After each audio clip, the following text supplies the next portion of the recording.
chick with no thong on, ready to fuck, say baby girl get loose. So that's that chick with no thong on, ready to fuck, say baby girl get loose. Out of the corner of my eye, a shadow battle with a can opener to unleash the contents of a can after being heated by the candle on the mantle. That's all I got. Wearing all black at 2 a.m. in rich neighborhoods. A sick native of living way above my means. I'm feeling way too good. But still, is my work worth a pat on the back? It was yours with a crack to the back of a skull cap with the bat for being an accessory to rap after the fact. P.S. Me mugging in every picture is whack. Intelligent people see nothing of interest in that.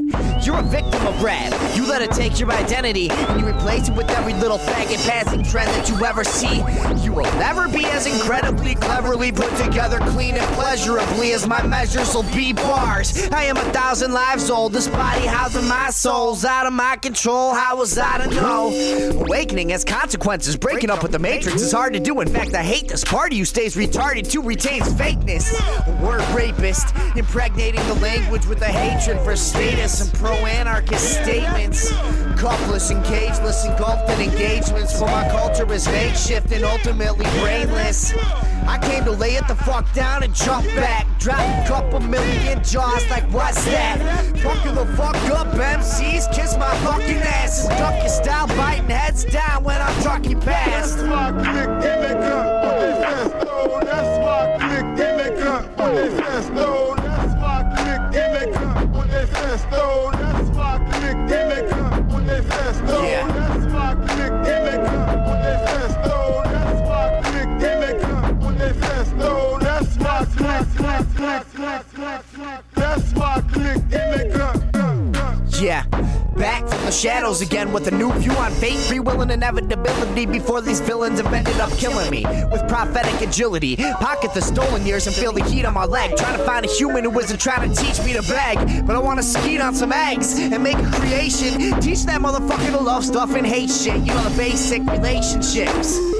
And the value of knowing where to terminate patience and how to kill vampires and fakeness. It's been such a long time since I've seen a familiar face that I forgot how to act when I'm not projecting my sillier traits. Meanwhile, got an 8-ball in my nose, call me Billy your face. A bottle of whiskey, a blunt, yes, these are really my tastes. This is no television cocksucker bullshit. MTV rappers getting possessed up in the pulpit. Said MTV rappers empty after being prepared anally for the rapture, just as fucking creepy as LA actors. So I walk upon the snowy wooded path, a solitary traveler, a sorry memory in my grasp. A walking avalanche who won't let go of the reformation of the infotainment that was my widow's and my arrangement. And now something pulls me back through an impossible portal from wherever to whenever. A dangerous game, no way to win. But I'm glad I came.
here we go. Well, it's clearly for nothing other than a love of the pen and a hatred for government men that I'm hovering above ground still. Found a couple of pages left that needed coloring when I realized that I dug my grave a little bit early and I went back to shovel it in.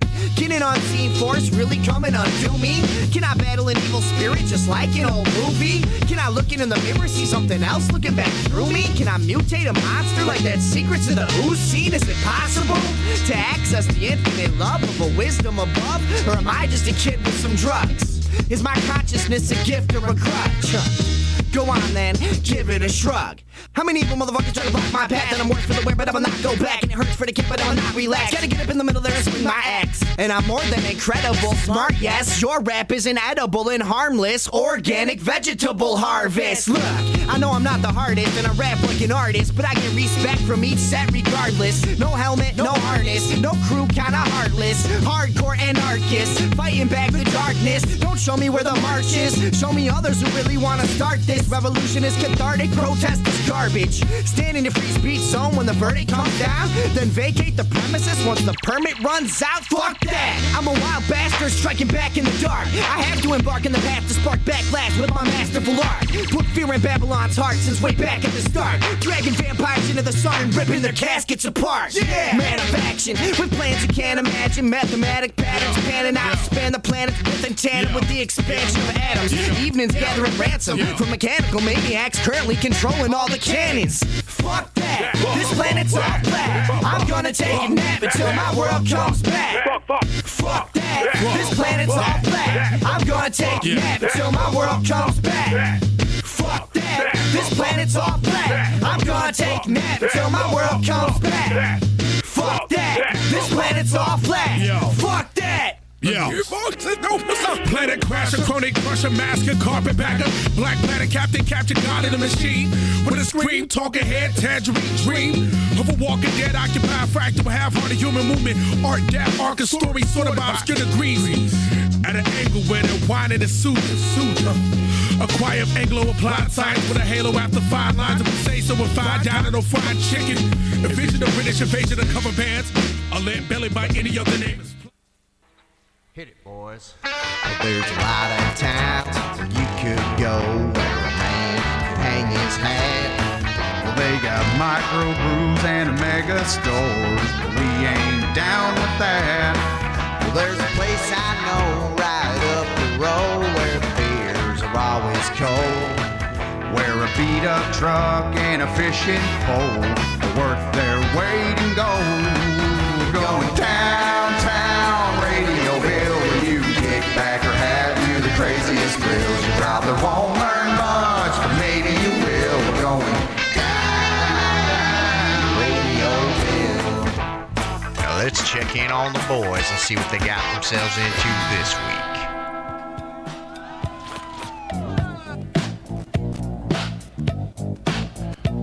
All right, let's get it going. About to pack some weed up. About to have a brewski with the boys. Yeah, we finna have a little get together. Yeah, man, a little fling, fling. Huh. What? Hey, you know what I remembered the other day? When you had a fling with a dude? When me and you had that fling. Oh, yeah. When we first met. And then it all fades out. And I don't know, why did I say fling? We're having a fling tonight, guys. In the chat, you guys can fling around together and fucking have flings with each other. Yeah, and, fling it up. You know what I mean? Verbal flings. Only. We don't want this. We don't want this bleeding over into the real world at all. Everything here is fictional. This is a fake place. It's Radioville. Welcome to Radioville. Population Truth. And we're going to be cashing in on a little bit of truth tonight, ladies and gentlemen. Tonight is a fucking with people, ripping on people style episode. Generally speaking, this is when we didn't have time to actually prepare anything. Well, they're like, oh no, we'll just fall back on our natural bitter ability to cut other people down. Don't worry, we got hours of that. Yeah, that's just always locked and loaded. No, but I was thinking about, I remembered the first time I ever hung out with you the other day. Yeah. I don't know if you remember this. It was funny. We were destined to be friends. Oh, and by the way, this is over. That's not an emergency anymore. Beginning of the show is past. There's nervous, so I put the fucking light on. But sometimes I still get jitters right before we start. I'm like, what are we doing? We have nothing. We Which have is no good. business doing this. But yeah, so anyways, first time I ever hung out with Tom, we went over to his house. We're drinking till 5 in the morning or something. Couple other people there and stuff. And Sounds about right. I go to leave and drive 35 minutes back to my house, fucking dead drunk. And I remember as I turned to leave, I took a chance on a reference. Do you remember this? I said, it was a Stone Groove, my man. And Tom looks for a second. He goes, is that fucking Trading Places? Yeah. I'm like, It yeah. was Stone. And then he does the Eddie Murphy, like, get the fuck off my steps. And I was like, Who been putting out their coals on my floor? yeah. It's like, this guy's This all rug is right. Persian. Yeah. It's from Persia. Yeah, he was a product of his environment, and they proved it. Mortimer and whatever. Yeah. Classic films, guys. Yeah, Classic what was films. it? Mortimer and I forget the other guy's name. But they betted $1 on the Negro, and that was the moral of the story. It was, hey guys, let's welcome, once again, as becoming a staple on the show, our good friend in studio. Want to say hi to the people there, friend? Hey guys, it's Off Camera Paul. Hey! Good to be here.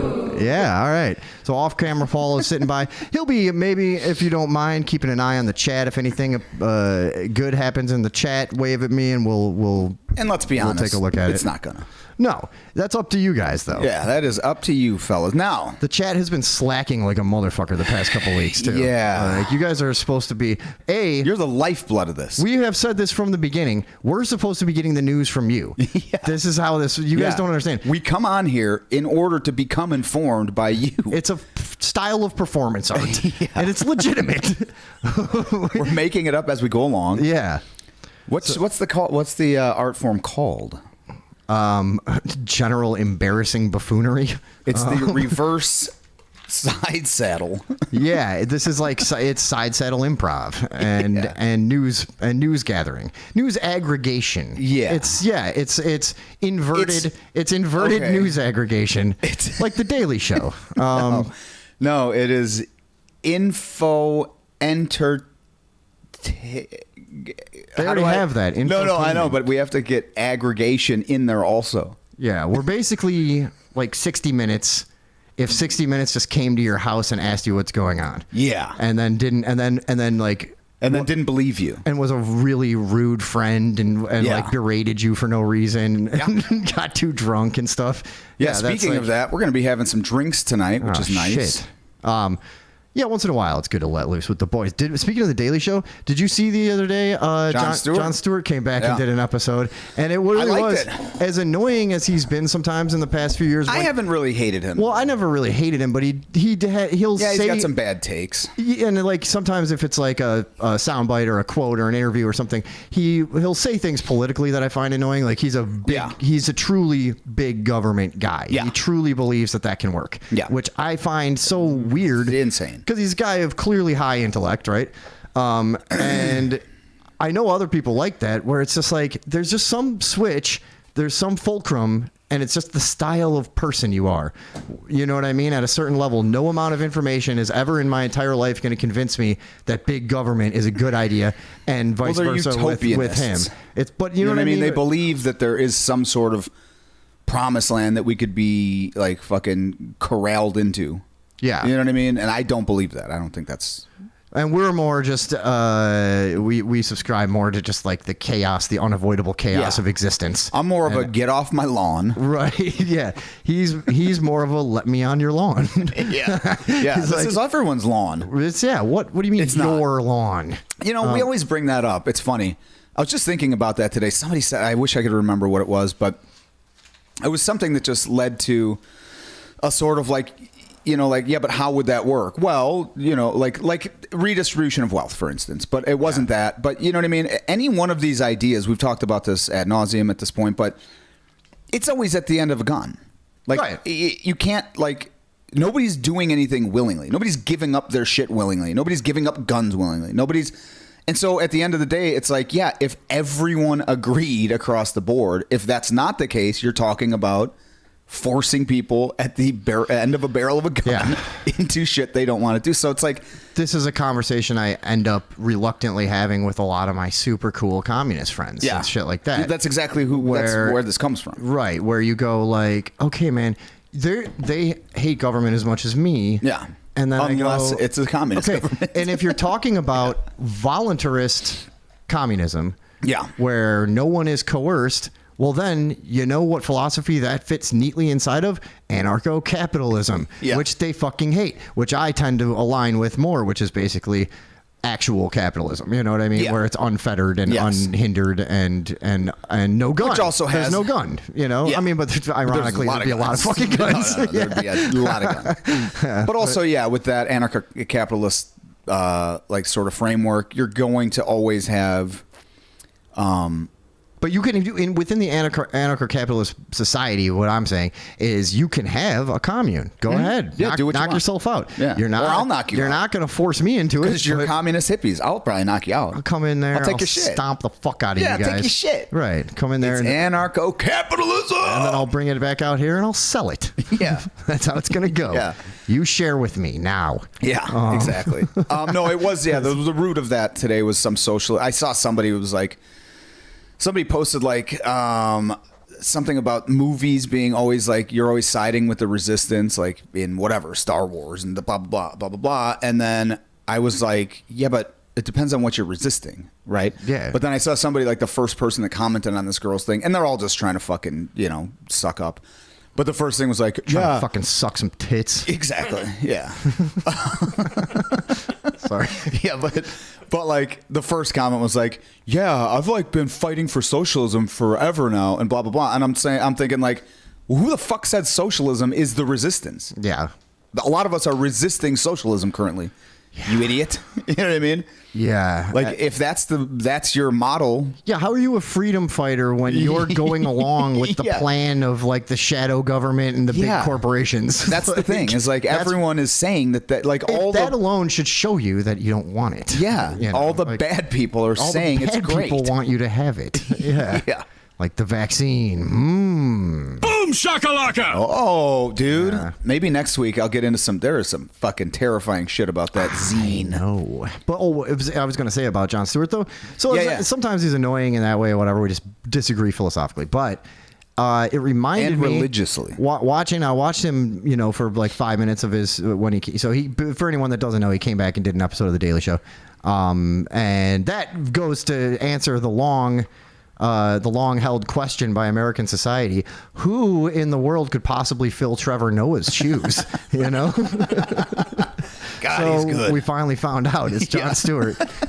Trevor Noah, the answer to a question that was never asked and nobody expected the answer. Here's a mulatto. He's really good, I swear. Yeah. Or just everybody was here's a diversity hire that will not be good. Dude, okay. Remember when that happened? It was he was fucking awful. He's the biggest deal in South Africa. We're like, what? Oh, that burgeoning South African comedy scene. Yeah, you know how much we love South African culture, here. Or comedy specifically. And the snooty British sensibilities of a South African elitist comedian. Mm-hmm. That sounds good. But it worked. So it reminded me, though, seeing Jon Stewart do it again, how it used to be fucking fun. And even if you disagreed with somebody, it wasn't so fucking...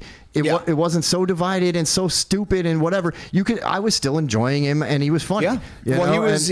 I watched one segment that he did, and it was like, this is the oldest two candidates for presidency that we've ever seen. And then he was like, beating the record previously held by them last time. You know what I mean? And I was like... But he was going in on both of them. He was like, you know what I mean? Yeah. It wasn't equal, wasn't even, but it was... He was making fun of Biden. It was funny. Good. It was funny. Yeah, the whole thing was funny. And the Trump shit, like, some of the...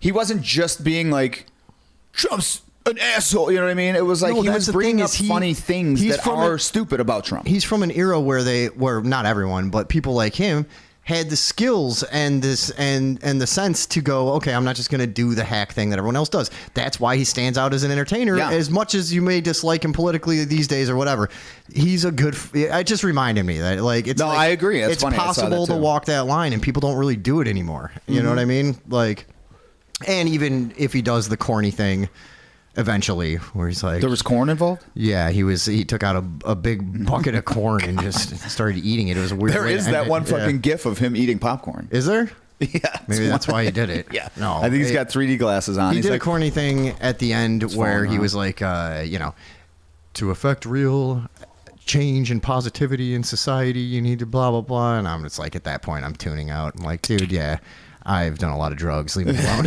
I don't care anymore. Get off my lawn. Talk to me 10 years ago about all that change and positivity shit before I just fucking swore off the human race entirely. Like, good luck with that. But anyways, it was entertaining. All right. What's up, Daddy Paul, C. Villa, Ganja Smoking Fool, Darcy Ellen, Cringelow Sucks? How are you guys today? Yeah, hi, everybody. Anyone else out there in the chat? All of the other plethora of people I see watching. And let's go all- ahead and throw something in the chat. Yeah, go ahead and hit the thumbs up. We've talked about that. Yeah. I've noticed. Or hit the thumbs down. Or the to be thumbs, honest. whatever, some kind of Fuck interaction. it. And then people, dude, when I've paid attention, when people do that and everybody actually goes and hits the thumbs up, it does affect the numbers and Yeah. it seems to gather a bigger audience and Yeah. stuff. So let's do that. Shame each other until that happens. Yeah. Flings in the chat. I was just What going to else? say, I hope you guys are Yeah. flinging it up out there. That's good. Yeah. You know what else I was thinking about? I don't know What? if this is good. You want to know though? No, this is no good. No. But I'm going to tell you anyways. I have a weird thing about old buildings, you know, and I'm walking know. around. I live in this old building, and I'm kind of running around in there the other day, just doing a bunch of stuff. And it's weird how like a place gets a life after a certain amount of time. Yeah. But I'm thinking about really what's going on is there's just flat land underneath me, and this land has been 1,000 different things and whatever the Sure. fuck, and it's just a place in space, in 3D space. Yeah. But right now, it's somebody put wood and stairs and everything, and I'm just running around in this space. But it feels like a place. But it's not actually a place. It is. Well, see, I do this with stupid. It's like, does this only make sense in my head? It's like it's a place until somebody like you, some Mexican guy comes And breaks it. That's what I mean. So he just comes and breaks it. Yeah. No, it is. You see them like tear a place down. It's like sometimes I've seen them in my town. They'll be tearing down like a really old Victorian home, and you just like one of the ugliest sights I can ever possibly imagine. Like I'd rather look at Holocaust fucking Somalia footage and shit than to see the wall missing from a Victorian home. My God. And it's like, you're horrible. you know what I mean? It's dude. You're a horrible print. It's like one of the most horrifying sights to me is like that was like the stairwell that they came down for Christmas in 1901, and now it's just like all fucking ripped apart and open and stuff, and it's not a place anymore. So is anything actually a place is my point. And then I'm running around in my building thinking like, okay, if I'm just actually like, all right, you know, in time travel, the whole problem is that if you are in a fixed position in space, Yes. you travel through time, the universe is fucking whirled around, and now you're out in space. Your eyes pop out, and you're Maybe. fucking, you can't breathe for Yeah. a while, you know? Yeah, space. You got to catch your breath. It takes a long time You're in in the space. firmament. Yeah, well, okay, you're locked in the ice fucking ceiling. But so that's I don't know, and I'm like picturing time pass and then the future. Right? Yeah, this doesn't make any sense, right? Or is this anything? I don't know. Is it? I guess that's my constant everyday struggle with the idea of like, is anything real because of the lack of permanence of anything. Yeah. And time. Remember I told you I was developing a phobia of time passing, which Yes. is the most fucked up way to spend your life possible, I think. Like it is, dude. I'm terrified each second that passes. You know? Yeah, that's sad. And I dude, no, it's like it got out of control and I can't stop it. And I'm like, everything I look at, like one time I was at a baby party, right? And You shouldn't go to those. and the baby's getting all these presents. You're too old, dude. The baby getting all these presents, and all I could see of the presents was I just saw them through time being like all fucking stained with juice and Yeah, fucking broken, lost, and lost. And then goodwill. eventually the kid's 18 and they're just fucking in the garbage. And right now everybody's like, "Ooh, look! Oh, it's wonderful!" Yeah. But all I see is the decay that's coming. And Yeah, then you're the character Raistlin in a fantasy novel series called Dragonlance. So I've always said that about myself. you're Raistlin. You're Raistlin What the Magier. fuck is that? What is it? He took the fucking the wizard thing In and then what? in Dragonlance. Dragonlance? Dragonlance. The hell it's a is series this? of books that I read, a shitload of them.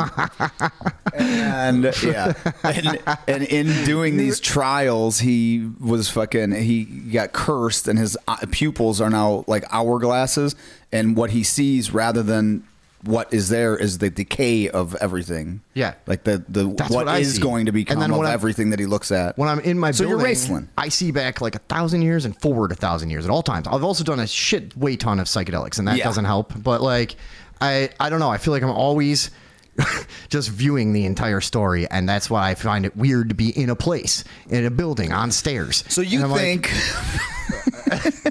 like because the stairs won't be there one day, I should just not be on them or something. I don't know. I mean, that's like saying that because food won't be in my stomach, I shouldn't eat. That makes me uncomfortable Now- too, dude. The whole fucking cycle of everything. It's like it used to be comforting to me in a way of like you would trip or something and you'd be like, the ebb and flow of nature, and each day turns to night as each season will one day end, as my life will one day end, as humanity will end, as each civilization will end, blah blah blah. And there used to be something, it was like the locust song, and it would sing for a while and then it would fade, and that was okay. But now I'm like, dude, Petrified. even just eating, just the knowledge that I have to eat every day reminds me of death so much. Jesus Christ. because the food runs out. You want me to do some swish patterns on you at some point?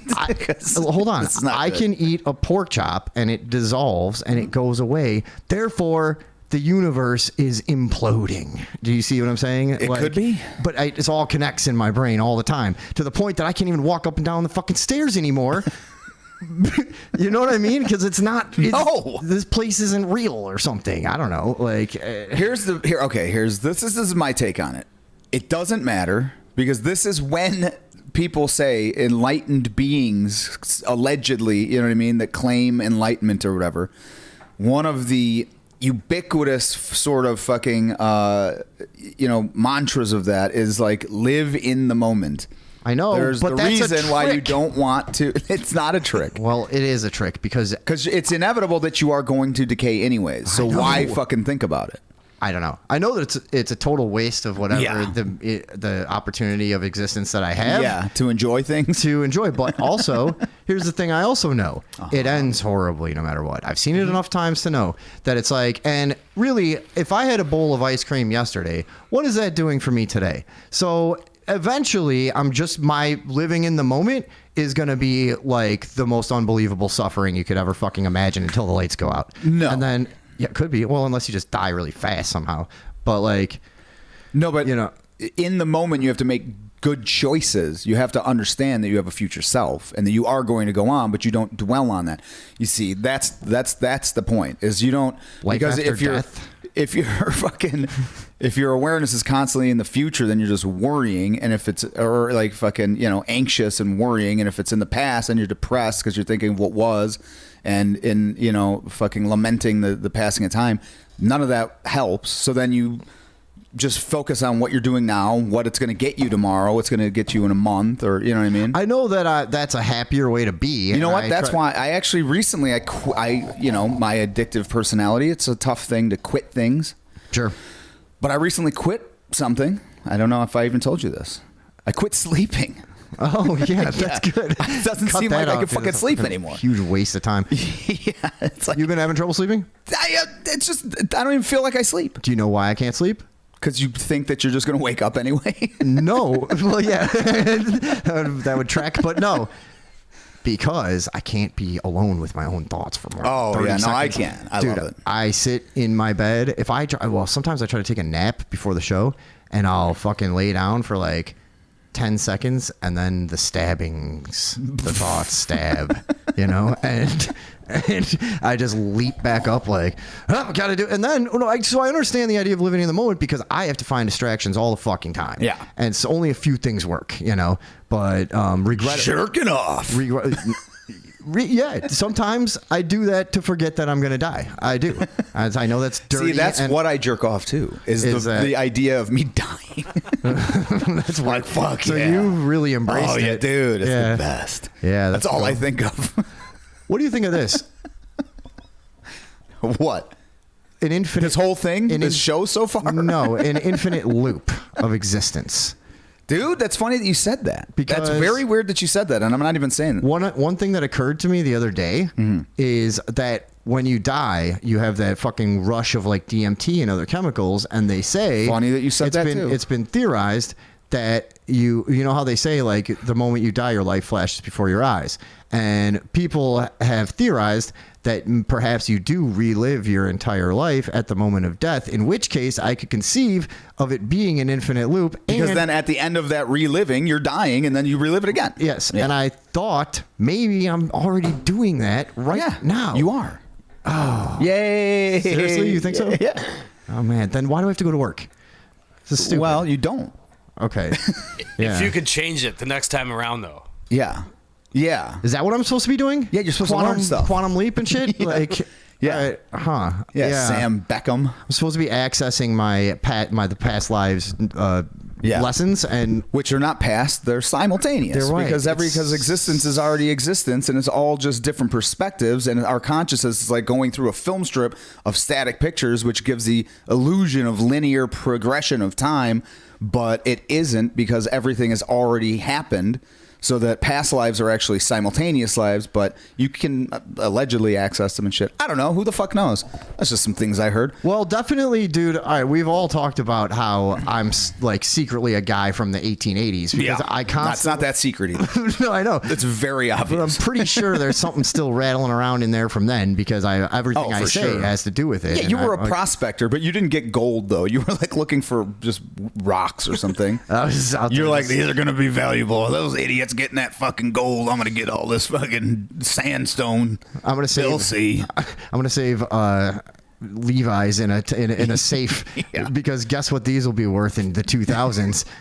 1880s Levi's, $30. they're worth a fucking Oh, that. oh man, I thought you can meant just get Levi's. thousands for the right pair of fucking original Levi's from the first company, and then that's probably what I was trying to do is steal people's Levi's, put them in a time capsule Yeah. for my next life. You were seducing men. Now I have to remember where the fucking Levi's are. Maybe that's the point. That's it. Is somewhere out in the desert there is a buried treasure of jeans that Yeah. I need to find. You have to go out there on a horse with no name. Yeah. Yeah. Well, Isn't why that would a song? why would I name a horse? That's just how you get attached to it. And a horse Yeah, and is it's gonna die. A horse is especially the fucking- way I'm gonna ride it through the desert. I'm not stopping. Oh, a horse is a ticking time bomb I know. under my care. And also, if I had a horse that I'm going to be riding hard through the desert, I'm stuffing him with TNT. So he's literally a ticking time bomb. just in case. Yeah, as soon as somebody comes near me, I'm fucking shoving it off and just fucking throwing a rock at it. Pop. He's got a fucking wick around his tail. Out of his ass. You just light his tail.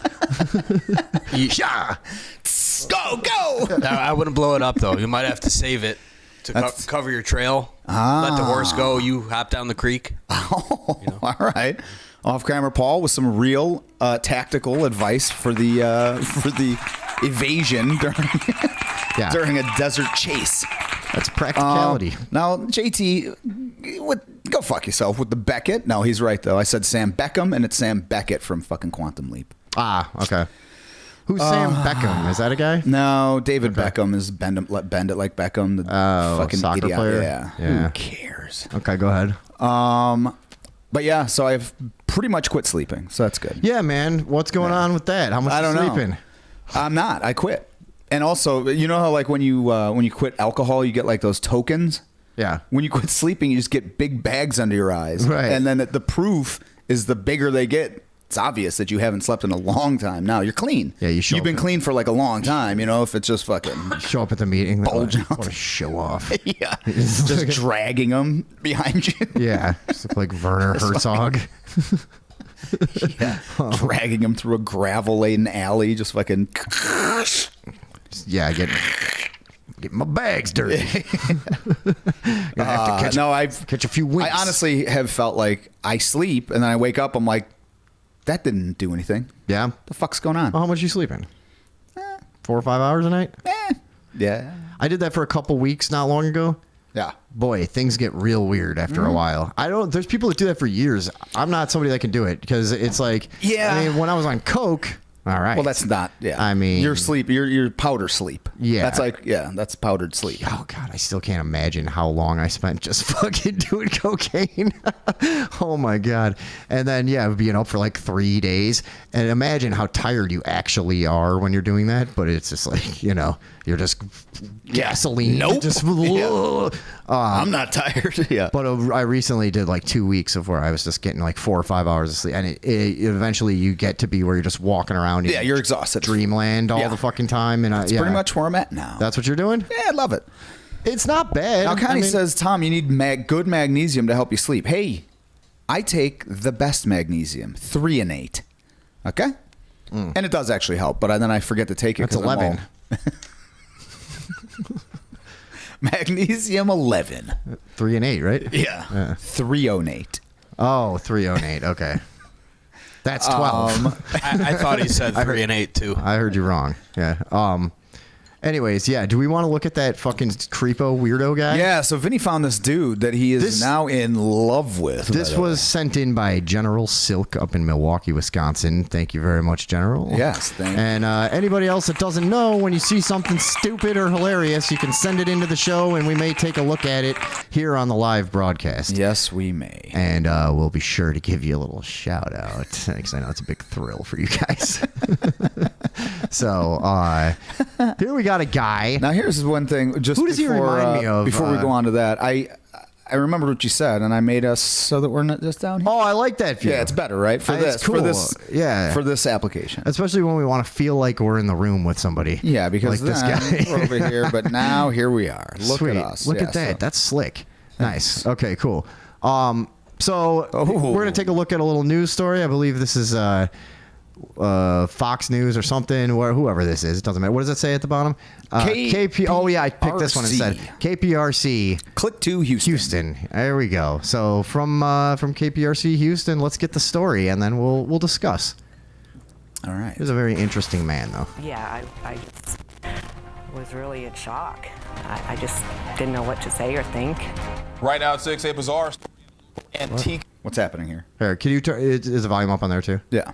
But I can turn it up more. Yeah. Gallery, a man wearing a kilt is caught on surveillance video placing antique items under his kilt, then putting them back on the shelves.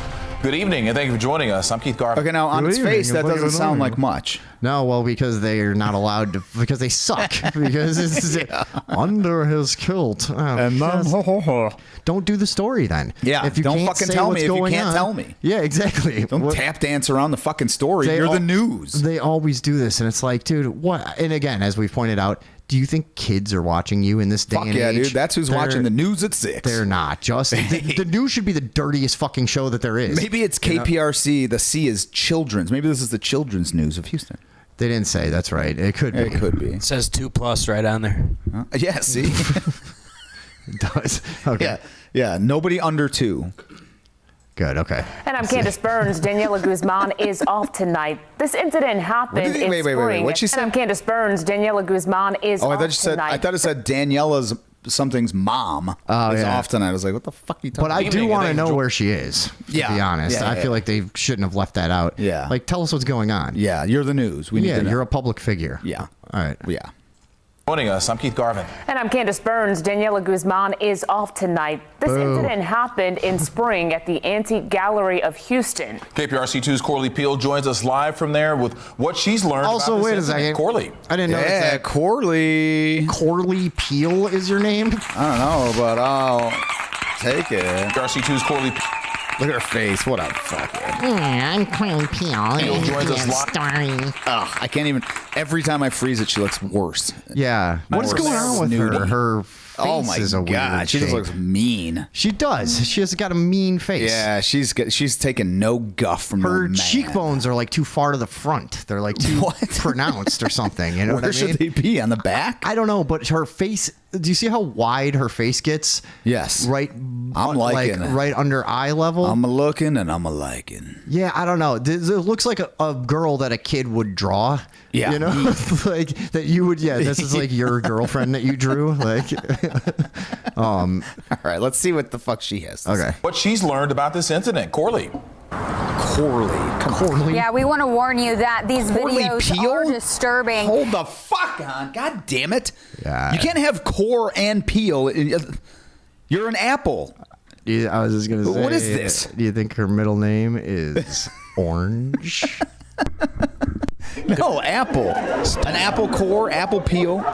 Stem, seed. What? No, that doesn't work. All right. All right, boys. Go ahead. Yeah, we want to warn you that these videos are Good. disturbing. Love and it. store managers and employees tell us that this same man has been accused of doing the same thing at other antique shops in the area. But employees here at Antique Gallery say he didn't buy or steal anything, but they're hoping he'll be caught. But they're hoping he will buy something. Man in a kilt. That's how desperate antique stores actually are. Like, But they're hoping he will be. He will. He will be welcome back if he will. Yeah. If he hasn't bought or stole anything, but we're hoping he will. If he wants to pay $25 for a small aluminum pin from the Adirondacks, which is a thing I stole from an antique store one time. This dude's kind of fucking threatening looking already. Yeah, he reminds me of Gigi Allen. That's who it is. Yeah, Yeah. I don't like. Yeah, I wouldn't want to have to tussle with this man in a drunken brawl in a bar. No, because obviously he's got got a couple tricks up his kilt. He's wearing a kilt. Yeah, dude, you don't want to fight that guy. He'll pull brass knuckles out of his ass. He's just been fucking wedging them in there all fucking night. Keegling them in, and then all of a sudden he's gonna let them go. And you don't want to get hit with ass-smelling brass knuckles. Yeah. You know They're what I mean? ass knuckles, idiot. And he doesn't even hit you. He just rubs them on your face. Yeah, just like brass with a capital ass knuckles. You know what I mean? All right, can't spell brass. Booth. He grabs an item off a shelf. He's then seen walking behind a bird cage. He appears to put the item under his kilt before putting it back on a shelf. Number one, I was disgusted. Susan Golden is a manager at Antique Gallery. She says the bizarre incident happened on Thursday. So how did you find out about what he was doing? These two.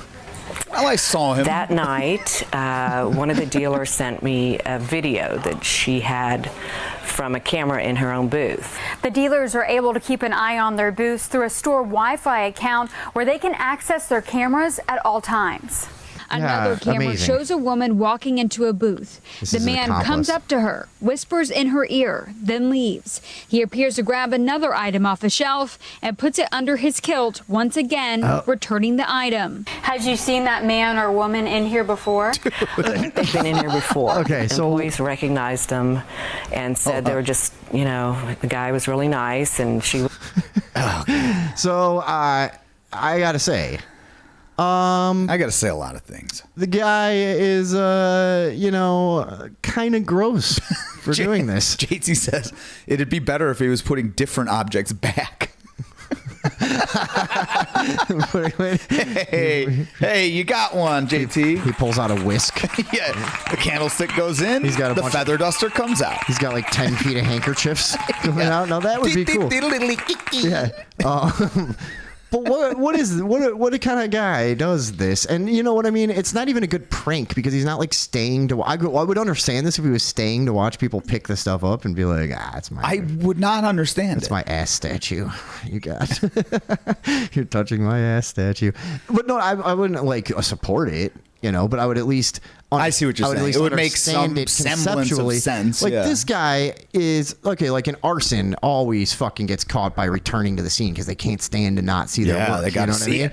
This guy, how is this guy ever going to see his work? How is he going to fucking make his? How is maybe that's the that's the titillating part of it. I mean, this is clear. It's just the thinking of it. He's just living in the moment, though. Yeah, this guy's got it down. This is clearly and up. This is clearly his legacy. So it's like I see a lot of leg. You see, he's got a Yeah. kilt on, and it's disgusting. And there again, a man in a skirt. You just don't know what's going to happen. You got to watch him. Yeah. But he's not going to ever know. It's like to me, that's the sickest part of it. Is that he's not even going to like see the results, or like he's just going to go home and perversely just assume. I know, but maybe that's better for him because he has to be thinking someone's going to touch it, and that's why he's doing it. But like that to me. Do you see what I'm saying? He's 10 times as psychotic for not watching. Okay, hold on. Now this is I think I got something here. What? Now, this man, we'll call him Clive. All right. Okay. Clive the Kilt. Sure. Now, he locally knows another man that he hates, but he knows this man goes into antique stores and licks shit. And so this is the reason he's like, dude, he's in fucking Jim goes in there. I'm fucking going in first. I'm gonna put half this shit in my fucking this ass. Could be the tip of the iceberg. Yeah, where it's like, and then it's layers below, and that guy's licking them because a girl he likes is sticking them in her pussy, and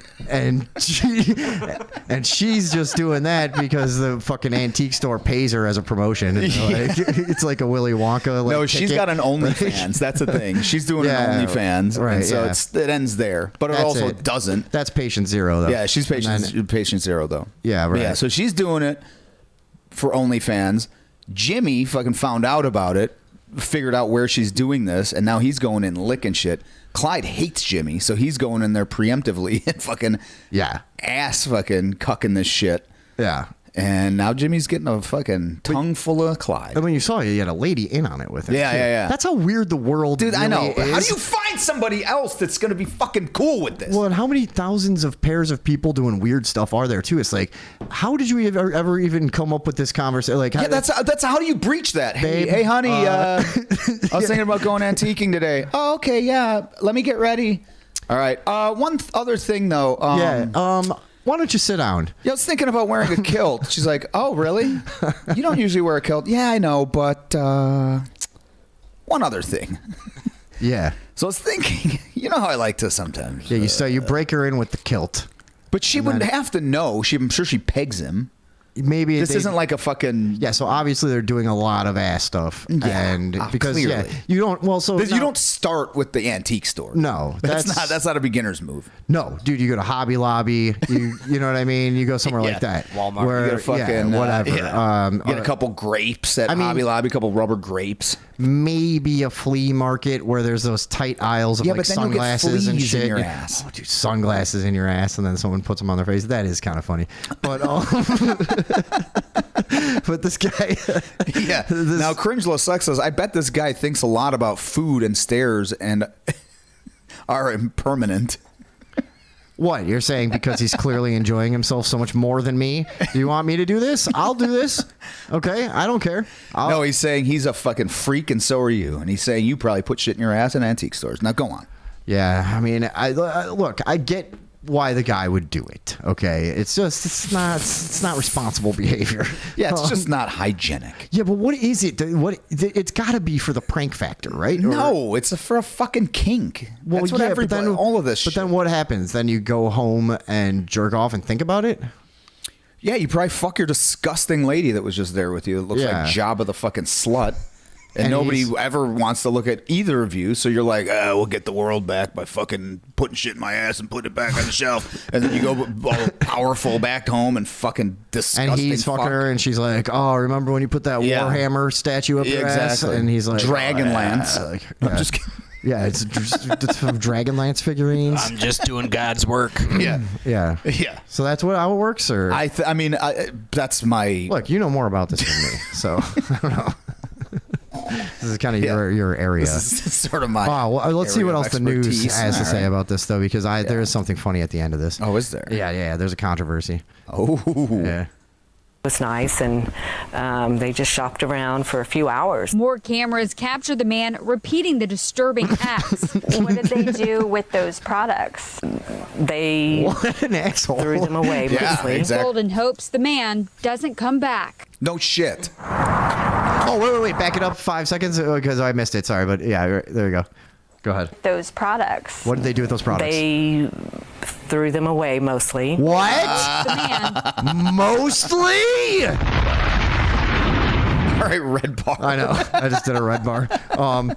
But that was something I caught earlier that I'm like, what do you mean mostly? Yeah. What? And now we have to wonder, do you know? I mean, I need a full list. Of all the things for that lady to say on the news about the guy putting things in his ass in your store. Yeah, lie about it. You just say. Decisively lie. We got rid of not only what he put in his ass. We burnt the store down. Yeah, we got rid of everything. Fuck it. And it's all gone. Yeah, it's all new stuff. We took it down. We razed it to the ground. Right. That's what you say. Mm-hmm. You don't say, Nah, it's mostly gone. I mean, there might be a fucking... There might be an ass statue here and there. A vintage lighter. Might be a Fabergé egg. The flat surfaces that are easy to clean. Yes, okay. Yeah. Wipe it off with some...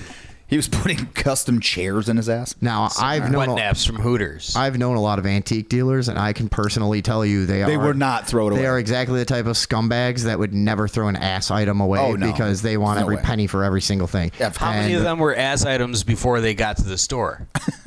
Exactly. They will never know. They don't care. That's the thing. They don't care. Also, let's take a look at these wares here. What do we have here? A fucking cheap checkerboard made out of balsa wood. We have a fucking Gas Today sign. Anything piquing your interest here? No, this is a shitty booth. I know why he's doing this. It's horrible wares. I get this mad in antique stores sometimes. I do. Start shoving shit in your ass. Well, I'll show them. One time I was at this antique store in the middle of nowhere, and I got livid. It was somewhere out in a small town in Illinois. I became incensed because of the prices and because the old school antique men and ladies are such fucking dicks. It's the same energy as like the old school record store guys or comic books, whatever. They're elitist. They know everything and blah, blah, blah. Worst story ever. Right, dude, they just suck and they're fucking, and they're unfriendly and they have the been there, done that attitude. And like, what, you sit in a fucking store on a stool all goddamn day and you're supposed to be over it? Shut up. And, anyways, these two old fucking lesbian ladies ran this place, and I didn't like the cut of their jib, to be honest. No. And, I asked them about... Or the smack of their lips. I asked them about a couple things, and they were just a little dismissive. And I'm like, you know what? Fuck you. And there was like this 2-story place, and there's no cameras anywhere, and blah, blah, blah. And I saw this thing on a shelf that was a little aluminum pin from the Adirondacks, okay? And it's at Adirondack State Park, and it was from like the 70s or something. And I look, and I was like, oh, that's kind of cool. I'll buy that for like 50 cents maybe. Yeah. And I look, and it says $25. And I was like, yeah, fuck you. And I just put it in my pocket and left. You should have pinned it on and left. I should have just put it on. Like, no. Nah, dude, this was mine. I also have this pin, exactly. and I wear it every day. Oh, wait, did yours have anything on the back? Because mine doesn't. Yeah, right. I think yours had a price tag. I looked at it. Hold on. Mine doesn't. Is yours bent? Because mine is, and just stare him in the eye. Was yours ever put in an asshole? Right. Because this one was. And so this one's mine. By the way, if it wasn't mine, it is now. There was another time I got in a screaming fucking argument with another 2 old ladies that ran a place. You know how I fight with old ladies. I know. You know, Vinny has a real fucking thing for beating the hell out of old women. Oh, dude. Whenever he always wants to. He doesn't do it. Old ladies cross the line like no one else, dude. And they're more likely to do it too because they think no one will call them a cunt. And I've described this before. I love the moment that they give me the reason, and I can be like, "You fucking stupid old bitch." Yeah, I love saying shit like that, dude. And we all know. And so I was wearing kilt. I was wearing like my work clothes and a bandana, and I stopped in this antique store to look around, and they had this cool 1950s like space-looking UFO bike kind of thing where it was like made to look like a spaceship. You know what I mean? Okay. Like a Schwinn style, but like have a bunch of cool, all the little body panels on it. Yeah. It was cool shit, and it had lights and stuff. I'm gonna make this then for us while you talk about the space bike. Yeah. This is actually about some old lesbians, but so I go, how much do you guys want for this? There's no price tag on it, and she's walking past. She doesn't even look at me. She just goes $5. And keeps walking. And I was caught off guard, and I did something very corny, and it's something I'm not proud of, but it's true, and I'll tell you. I was like, $5. I'll buy it for $5. Ha ha ha. Because it was obviously not $5. Right. It was $5. Yeah. I was making a joke because she was kind of rude, and it took me off guard. That's the worst response. I know. So lame, it dude. Was the one I would not have said that. I know. It was one of the lamest things I've ever done. But she goes, so I made that joke, and she goes, what? No, $500. $5 is a ridiculous thing to think that would cost, or something like that. And I was like, oh, why? It's a piece of shit. No, I was like, oh no, here we go. Yeah. And I go, Yeah, I was fucking kidding because you were a fucking asshole when I asked you, you know? And now everybody in the place freezes and turns. And dude, but she matched it. She was just like, you don't have $500 anyways, you little redneck piece of shit. Because I had my work clothes and a bandana on. She called me a redneck piece of shit. And I was like, fuck you, you old ugly fucking dyke. Your store fucking sucks and shit. Just like, and then we're just both screaming at each other. My girlfriend at the time is like tugging me out. She's like, what the fuck? She never saw something like that before where you just have nothing's going on. And so you guys were brand new in the relationship? She hadn't known me for long, no. And so that would have been. Yeah, oh no, we got that out of the way. But yeah, but she was like, I remember her being very amazed at like, dude, how did that just happen? Like, I'm like, I don't know. Like, it's funny when I have an altercation with somebody at a store and somebody's there that hasn't seen that before. They're like bewildered, like, what? You can't talk to people like that. I'm like, oh.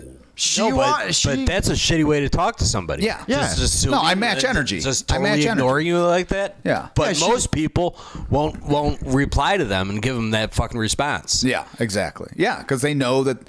Yeah. Because most people are fucking cucked. She thought I was beneath her station is the problem. And I don't really believe in the caste system. So. Also, she doesn't have a station. I know. That's the thing. Yeah. Like you're just meandering around a fucking, like a fucking a hall of memories of bullshit. God, antique dealers are scum. Remember that fucking guy?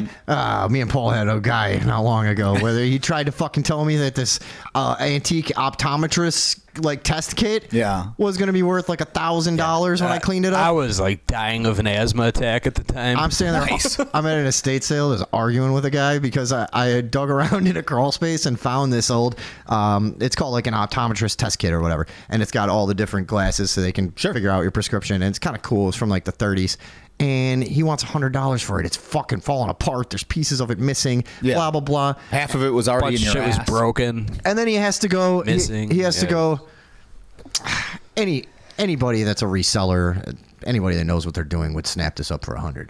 And I was like, no, you're a crazy idiot. You're like, hey, you're not on a TV show. Yeah, dude. They're all fucking scumbag they assholes. They all think now that there's some sort of, like, they're a character. I gotta be a fucking know-it-all, slick guy, Gordon Ramsay of antiques. Or the fucking, what's the guy on the fucking, the pawn shop fucking show? I never watched it. That's why I don't know the name. Pawn Stars, is it? No. Les, you want to talk about Les from Hardcore Pawn, the one in Detroit? Is that the one? Oh, no. But you're talking about Pawn Stars, but yeah, all of them. Also, that fucking that storage war shit. Yep, that guy. Look, all of these motherfuckers. Fucking asshole. I watched these shows. I didn't watch the Pawn ones, but I used to watch those storage ones, and I'm like, it was entertaining. But the problem is that sets a precedent to where people in real life think that they're on fucking camera, and it's like, bitch, you're not on camera. Yeah. Nobody's seeing what's going on. You're about to get hurt. Yeah, I'll come back here. Quit it. I'll come back here after it's dark. Yeah. Whole different conversation. Yeah. Fucking dick. We left there and I was like, dude, I want to wait for that fucking guy and beat the fuck out of him. I was so fucking pissed, dude. Anyways, I don't want to get back on this. And then I'm watching and I'm looking at optometry kits, antique ones for weeks. I was obsessed with it. I'm pretty sure I made the right decision to walk away from this. But here's another thing. When they go, how much would you want to pay for this? And I was like, maybe $30 or something. This other fucking guy that's not even part of it is like 5 feet behind him. A customer goes, that's a ridiculous offer. Yeah, he's like hey, stay out of it, asshole. Yeah. Anyways, you almost said not asshole, but go on. Yeah. That'll sell for $400 all day online. Yeah, I'm like, then if that was true, you wouldn't be selling it to me for $100, you idiot. Yeah. Then why don't you do that? Yeah. Anyway, sorry. Now I was just reminded that guy had no business chiming in. I was just reminded that my aunt actually owns an antique shop. I forgot about that. Oh yeah. Yeah. Scumbag. Cake Doom says hi. Now JT Ewald says about the man in the kilt. I hope he doesn't work for Amazon. Why? Then he's delivering your shit straight out of his asshole. He's not going to do that at work. You don't know that. I mean, the man has to have some integrity. Right? Yeah, that's true. I like to celebrate people's differences. Look on the bright side and think the best of people. Because you're Mr. Brightside. I see a guy like that. I see an opportunity for forgiveness. Yeah. Is that what you do? Yeah. Oh, that guy's just God has sent him to test our patience and our faith. Like dinosaurs. Yeah, right. Basically. Yeah. That guy is basically, he's no different than Sue. A Stegosaurus. The Tyrannosaurus Rex skeleton. So all he has to do is reverse his actions. So just take it out and then put it back in again. Well, now we're getting into OnlyFans territory again. Yeah, we sure are. Now, do we have one of those? I bet this kind of thing. What time is it? Oh, Jesus. Oh, yeah, no, we're an hour in. Yeah. All right, well, as planned, this took the whole first hour. I told you, well, so we try to plan stuff sometimes. Sometimes we don't, but before we went on today, I was like, it doesn't matter. We're just going to talk about something that we've never planned on. And then we have done nothing that we planned on so far. Which I sometimes like. I like, too. I had fun this hour. It was loose. Me too. It was loose. I like to be loose. What do you guys think? Are you flinging around in the fucking in the chats? What are you guys gavoning? Yeah, what are we doing? What are we doing? There's a lot of like traditional things you can do in our chats for anyone who's new. What are some of the ones at one point we've had? it was mounting up. Everybody mounts up at the beginning of the show. But that was by the way, my chat stopped working. Oh, really? Really? What does that mean? You can't type anything or you can't see anything? The last thing I saw was Ganja Smoking Fool saying "Therapist Tom to the rescue." Did you try reloading the video? Try it. Okay. I'm just going to close all my apps. And but people they used to vibe out. They used to. All right. I see. I liked the first hour. I see a thumbs up. Yeah, we're. No, that was. I like that. I like the loose format sometimes. Now we have some shit for the second hour. Yeah. Should we tease? Do a little teasing? Yeah. A little teasy tease. Okay. Not if you're not going to do it like a normal person. Then no. What's going on? We said we were going to do it last week. We never got around to it. We're going to be looking at some Michael Rappaport stuff. Well, we're going to be looking at your stuff first. If we get to the Michael Rappaport. Do you want to do my stuff first? Oh, yeah. Okay. Because you got a lot of stuff. Yeah, there's a lot there. And yeah. Okay. Guys, it's happening. I'm burning some bridges tonight. Yeah. I have told you guys and regaled you with some stories about my reluctant and half-assed career as a professional audio engineer, doing like a lot of weddings and events and the companies I worked for, and I have alluded to the fact that I would one day bring some stuff to show to you guys about like just how lame it really fucking was and kind of say, what the people are like. So this will pretty much be the end of any hope I ever had of like. So you guys are gonna want to. You think that, but we'll see. You guys are gonna want to stick around. Well, I am definitely cutting myself off from a portion of the industry. Yeah. I can find other stuff, but this is making it so that there's really not gonna be any going back. So we're gonna do some roasting. And then if there's time after that, well, we got a bunch of other stuff. I wanted to look at some Michael Rappaport shit. I wanted to do it last week, but I didn't timestamp. Yeah, let's try to get to it. We can, but there's other stuff that we can get to. What else we got? Well, first of all, that article that you sent me. There's a few other things, just like random things that are like pretty good. Okay. Yeah, we have an article about like the effect of social networking on kids. It's very timely and very very very observant. And then what was the other one? I can't remember at this point. Well, yeah. Anyways, guys, stay tuned. Burning some bridges, having some fun. Oh, we have a podcast that I wanted to yell about. Oh, sure. We're just gonna look at like a minute of it, I think. Yeah. Okay, cool. All right. And what do we got for the break? We have classic Radioville podcast. No, hold on, let me show you. This is what I was talking about. Remember when I said when we first updated the studio and we just still had the sign, and so we just put it on the wall? Oh, God. That looks so dumb, dude. We put that up, we're like, oh, that's fun. Yeah, we're like, whatever, it'll do for now. And then now I look back, I'm like, what the fuck? That was back when we were pure and everything was about the talk, man. Yeah. Now we got away from the talk. Too many sponsors. Yeah, that's what it is, man. Yeah. Getting spoiled. All right, guys, back in a flash. What clip is this, Tommy? This is watching the Soul Man trailer. All right.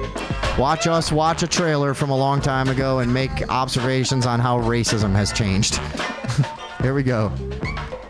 Okay, so now this is why I wanted to sort of lead in with that to this video clip that I had forgotten about for a bit. And this was a movie that was out in the 80s. And I asked Vinny, did he have any memory of this? And he didn't really have any memory of this. And I thought, this is slightly just before your time. And this was just What is it? It's pretty funny, and I think you're going to enjoy it because this is what I'm saying is this Soul Man?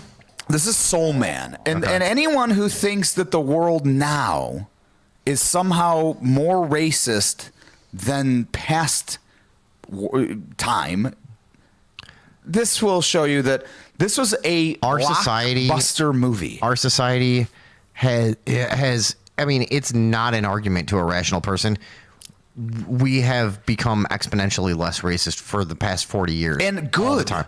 And, fucking good. And it needed to happen. And it needed to happen. But like anything else, but we never have any. It hasn't. We never have any balance. It's just you know we can't come to a rational point and be like, hey, no, you just have these fucking idiots that But Yeah. I think you're gonna like this. So. Let's check it out. Let's take a look at this is a great movie trailer starring C. Thomas Howell, famous from his Outsiders debut. And let's take a look. That's who that is? Yeah. Was that a white guy in blackface or was that an actual black guy? Harvard Law School. Yeah! Tuition in Let me make sure everyone's seeing this just because. Okay, they are. Is $10,493. Harvard Law School. This is a big day for all of us. That's why I've decided to let you pay your own way. Estimated annual living expenses. You ever applied for a loan before? $7,500. Mr. Watson, you don't pay your bills. Get out. Total for 3 years of law school. What's he gonna do with that Wait a news? second, look at this. Full tuition for the most qualified applicant, most qualified black applicant. $53,979. Wait a second. Don't you think? Is this going where I think it's going? Yeah. What the fuck? Hold on. We're trying not to stop these videos too much because it derails a little bit. But yeah. But no, this is good. Yes.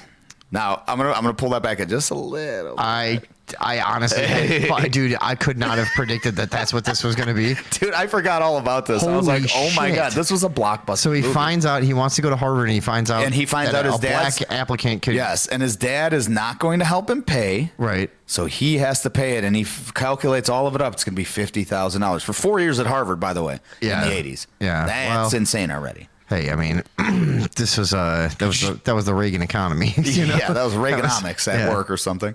But probably. Yeah. Now check this out. Okay. $53,979. Don't you think you're overreacting? No. Congratulations, Mr. Watson. Thank you, sir. I'll do my best. So he fucking looks like Harry Belafonte, and they fucking believe it. Like, what are you doing? What the fuck, dude? All right, hold on. I'm gonna let it go a little bit though. Yeah. It's gonna be great. These are the 80s, man. It's the Cosby decade. Look at him. Mark Watson, all it took was a little soul. I'd like you to meet my good friend, Kareem Abdul-Ali. We got Washington here on the coin toss, so he'll take Leon. That's Watson. Right. Sorry, Marcus. Yeah, there may be a problem. No, wait. I'm gonna bring this back. Listen to this basketball scene. Yeah. Now the basketball scene. Dude, listen to this. Hold on. Okay. Ali. We got Washington here on the coin toss, so he'll take Leon. He goes Washington on the coin toss, so he'll take. Now here, I'm gonna play this back. I don't understand what's happening. Ali. We got Washington here on the coin toss, so he'll take Leon. That's Watson. Right. Sorry, Marcus. Yeah, there may be a problem here. What did that mean? He called him Washington instead of Wallace or whatever, and then he goes as Wallace. He goes, sorry, Marcus. Oh, because those are black names? Yeah, that's funny because that doesn't even really play it doesn't make any sense. Yeah, right. Marcus. But so back then that would have been like recognized as black names. Yes. Like, okay. His roommate was a What? black Negro. A black Negro? You know, there's something really strange about you, and I don't know what it is. Oh, God, is she beautiful? You gotta believe me. He must have learned a great deal more than you bargained for. Tell her I'm white. Don't tell her you're white. What's going on? Can we blame him for the color of his skin? Mom, Dad, I'm black. What? No, you're crazy. Mark Watson. Come on now! From the producer of Risky Business, Soul Man. Oh, nothing has gotten better. Nothing has gotten better, folks. This is an idea that, like, you could. Who fucking greenlit that? Well, everybody did, though. It was the 80s. Nobody gave a shit. This is, I mean. I'm like rarely speechless, but like. Dude, like, is that not insane? That I cannot believe that that's not a Mr. Show sketch, like, or something. Like, that's fucking awesome. It is. Can we get a copy of that movie to own, please? This is a collector's item. But this flies in the face that everyone who's saying that nothing has changed. Are you fucking kidding me? We live in a society where if somebody pitched that idea, they'd be fired immediately. We live in a Are you joking? We live in a society where one of the most insensitive people you will ever meet in your entire life is taken aback by that trailer. Yes. I'm like, holy fuck, dude. That was fucking nuts. And the idea that, like, to get that, especially in that era, I mean, there was no fucking independent pictures coming up with a trailer like that. Like, this thing had funding from day one. That was, dude, from the producers of Risky Business, which board was of directors. That was Tom Cruise's breakout fucking movie, Risky Business. Yeah. This was from the producers of Risky Business. Was he pretending to be black in that one or no? He was pretending to be Chinese. He's pretending to be straight. Yeah, he's continued that role for his entire life. Pretending to be very committed to to craft. That guy's fucking 60 and he still is like oddly banging dudes. Yeah, he's still fucking gay. It's crazy. Usually you grow out of it, you know? Yeah. But, Come on, grow up, Tom. Right, yeah. This is not the time nor the place. But no, just the idea, the amount of people that had to go through gives you an idea of how. I wonder what that made how much at the society box has office. changed. Oh, dude, I'm sure that was a hit because it was. I remember this. This is the thing in my life. That was a thing. That would be a wacky scenario, and I'm sure black people thought it was funny. I'm sure white people black thought it was people funny. went to the fucking movie. Exactly. They were Yeah, like, "Oh, I mean, look at this! These fucking white motherfuckers thinking they, you know." Right, and even though it looks fucked up now, it's like, and that accent was actually Croatian.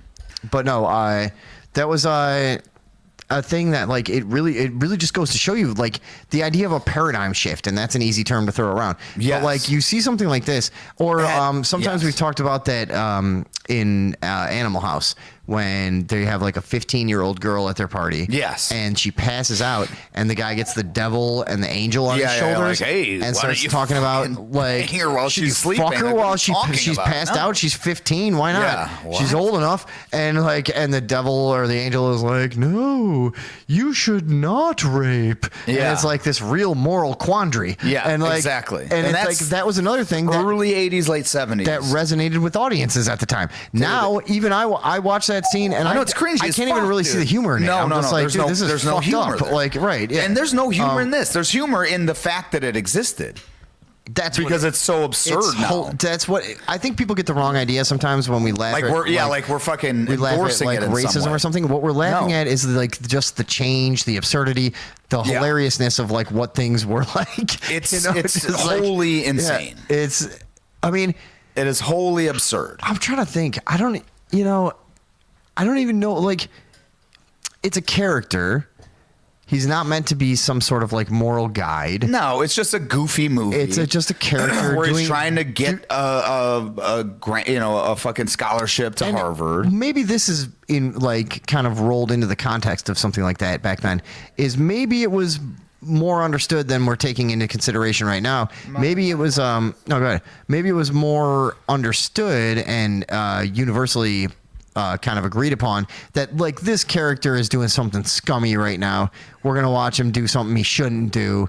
It's not like everyone's going, "Oh, this is the best. I want to do this." Yeah, I could do that, like, or whatever. This guy's great. Like I think fact of the matter, I think he's supposed to be a douchebag, right? Or I mean, I don't know. The fact of the matter is, the story couldn't be told. But then does he marry his next door neighbor at the end and like have a happily ever First of all, after? Like that's Radon Chong. That's Tommy Chong's daughter, the black girl that he's like dating there. Oh no shit! Hot as fuck. Oh really? Yeah. She had a podcast. Damn, we were just starting to talk about a hot black girl too. I know.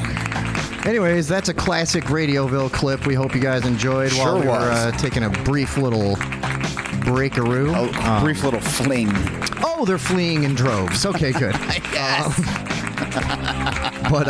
Yeah. Great to be back with you here on It sure is. Radioville, the only podcast in the world. If only it were so.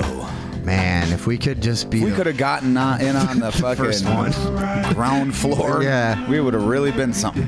Yeah. My first attempt at doing something like this was to make like hour-long. There was that Conscious Nexus project we talked about a few weeks ago, and it was like so heavily produced, and it was. I know we don't agree on this, but it was unlistenable. No, it was fun. I liked it. Yeah, I know you made it. We should play some of it sometime. We'll let the audience decide. Yes, we will. That's a great idea. Yeah, That's a great idea. You know what? It was an experiment, and my idea was I'll put it on Bandcamp. And I'll tell people about it when I see them at my house. That's how you do it. Yeah. And so that didn't really work. Big time shit?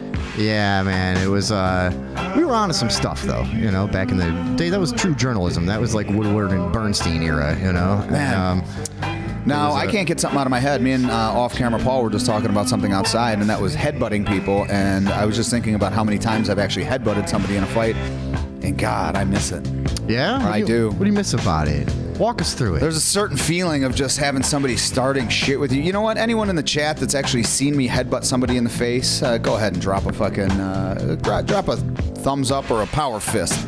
Yeah, there's just something when somebody's like fucking just getting all up in your face and shit, and they think they're fucking owning you, and then all of a sudden they're just hit square in the fucking mouth with a bowling ball, and then cracked in the face with a fucking fist, and it just their attitude changes so quickly. So quickly. It just doesn't, there's nowhere to go from there. Nobody can take a headbutt to the face and be like, that's it. So you enjoy subduing people through violence and pain. Oh, yeah. Oh, God, is it? Oh, no. Is it an emergency? I don't know. Yeah, we haven't done that in a while. Oh, shit. It's a Radioville state of emergency. State of emergency, folks. Tell your friends, tell your family to tune into the show. This is the most important broadcast you've ever seen in the history of the entire planet Earth. All right, guys. Now, JT says, I had to reboot, guys. It just paused for a while.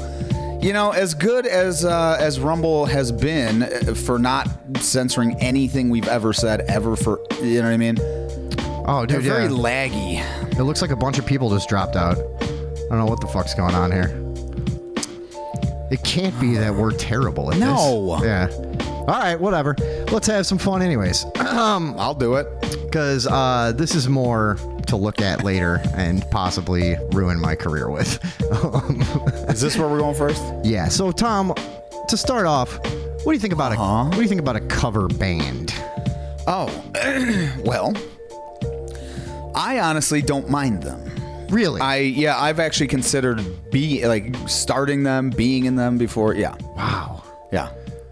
Very different. We're very different on this one. See, to me, it's just always been a worthless thing. Yeah. And you're a musical elitist. Well, no, I've also just been around it since I was a baby. You know what I mean? Mm-hmm. And it's what my dad did for a living. And it's just been a huge part of my life. It's just guys playing the same stupid songs from the radio over and over and over and over, and people drinking and being like, yeah. And it's just, I don't know. I mean, it's the same thing if you write it, though. You're still not, it's not like you're playing new songs every time. You're playing your own songs over and over and over and over for 30 fucking years or whatever. No, I understand that, but I don't really follow people like that either. But, what's that noise? I don't know. Did you hear that? Yeah. Was that outside? Oh, whatever. Grab the shotgun. Anyways, yeah, I mean, get it? To me, there's like nothing about a cover band that I would enjoy, and like it honestly doesn't matter how good someone is playing, how good the sound is, you know what I mean? It doesn't matter. Like none of it matters to me. If it's a cover band, I'm just immediately I find it to be worthless. Anyways, that's my stance. Yeah, like I've gone and seen a Tool cover band. There's like what is it? Damage Justice around here. There's a Metallica cover band. There's like a fucking Rage Against the Machine one. Well, there's like those are tribute bands. The tribute bands, yeah. I like those. I'm like, that's fine, whatever. I'll go to a bar and get wasted and have somebody live performing these songs like as close to the. I think I understand what you're saying. A tribute band, I could understand a little easier. I guess that's what I'm thinking. Not really a good Violent Femmes tribute band. You know, Whoa. I might go see that. But you know what I mean? What I'm talking about is, here's what no one tells you. You want to work year-round doing sound, and you're not lucky or motivated enough to go find a cool job. What you're going to end up doing is working for these crowd pleaser, cover bands that do weddings, corporate parties, where most of the places that you're going to go are places where like the people have fucking no artistic taste whatsoever. And it's just like, I would always wonder when I was doing these gigs, you see in this day and age with your entertainment choices can be so fucking personalized and unique to whatever your actual tastes are. How is it that like I would be working for these cover bands and they're playing stuff from the radio, apparently. Yeah. I would hear it for the first time at these things. Yes. You know what I mean? And people would go, "You don't know this?" No, how do you know it? Yeah, exactly. What are you listening to the fucking radio? Yeah, exactly. I mean, I've never been a radio guy. You're going ever. to a website to find this, or what are you doing? Yeah. You know what I mean? And so they would kick into like a Taylor Swift song, and the whole crowd would know the words. And I go, I just don't even understand why this is still a thing. Taylor Swift. Yeah. Okay. See, this is what I'm saying. When I'm talking about cover bands, I'm talking about people that play top 40, which also I don't know if that's a thing anymore, but they're playing the radio pop, right? What do you think of that? That's bad, right? I mean, it is, yeah. Okay, let me just look. If I'm making a living just going out and playing fucking music a couple nights a week and I'm making a decent living, I'm good for me. Look, they're working hard and they're technically good at what they do, but that means nothing to me. Yeah. Let me show you guys what I mean. I'm going to show you guys. Let's just get into this. I'm going to show you the band that I worked for a while. This is okay. Now Vinny's starting to get a little bit of a cold feet thing going on. Not really, but he's a little bit. That's fine. A little bit. He's so these guys. All right, I want you guys to understand. He's ready to burn the bridge. Yeah. All right. Yeah. So- Get the gas out. So I know. Can they see this? We got the matches. Get the gas out. I know all these guys very well. This is a band called Final Say. We've been all over the place together. Had dinner together in many times in many places. Done all kinds of shit. Whatever. So, just first glance, what do you think? Are we able to see the whole thing? I am. You know what? I'm going to reformat this as I talk, though. Yeah. I mean, first glance, I don't really. I mean, they look fucking cheesy as shit. Okay, now you're starting to see what. Okay, Look at that cool guy in the fedora with the loose tie. Yeah, he is cool. Yeah. Now, don't get me wrong. These people are all technically very skilled at what they do, right? Sure. But what they do is horrible. And here's one thing I realized later, guys. I used to say stuff like, so see this guy all the way on the right? That's the drummer. His name is Tyson. And we were sitting there one time, and Tyson is, I don't hate any of these guys, right? Sure. But Tyson, I know that he's like talked a bunch of shit about me. I'm sure he talks shit about everybody. He's just like a bitter shit talking type of guy, right? But that's why I kind of like him, actually. Okay. It's because he's kind of like me, you know? And it's just kind of like not really satisfied with but he's like, well, but this is how I make my living. And he probably would have rather been a jazz player or something. But he's like, whatever, I ended up here and I'm going to talk shit about everybody and shit. So anyways, I'm talking to this guy one time and I would say stuff like he was talking about different choices to make with songs and stuff. And I was like, well, you know what I would do? And then I was like, but then again, I would never hire you guys in a million years for anything. So I'm said not. that? Yeah. But I just meant because it's not my thing. But I think looking back, I used to say stuff like that all the time. And I think that might be one of the reasons they let me go eventually. Yeah, probably. But, yeah, because I make the assumption with guys like this, which is wrong. And I should have learned. But I thought everybody was in on it. Like how cheesy it is. How stupid it is. Yeah. How worthless it is. And once in a while, so this guy all the way on the left is named Dave Carl. He's a guitar player. And I'm talking to him one day. And I go, yeah, man, I never really thought about, I'm talking about working in production instead of playing. I'm like, I never really thought about playing in these bands because I just can't fucking go up and fake it and pretend to like this music, you know? And he goes, what do you mean? And I go, oh, yeah, I forgot. You guys are actually into this. Yeah. And they go see each other like out there. So there's a big network of people. Oh, yeah. No, I know people on their day off. They go see other cover bands. Yeah. And party with them and whatever, blah. I forget that to them it's real, you know? And to me, I thought we're all tricking everyone, you know? You know what I mean? Yeah. But they don't look at it like that, which is fucking nuts to me. I don't know. So you think their jam sessions are playing these same songs over and over again? They enjoy it.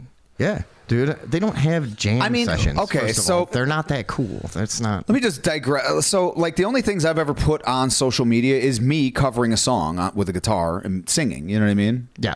And to me, I'm like, if I'm going to put something out there just for the fuck of it, it's not going to be some song that I wrote and everyone's going to be like, oh, you know what I mean? They've never heard it before. They're not going to play it again. It's not like something that's going to be.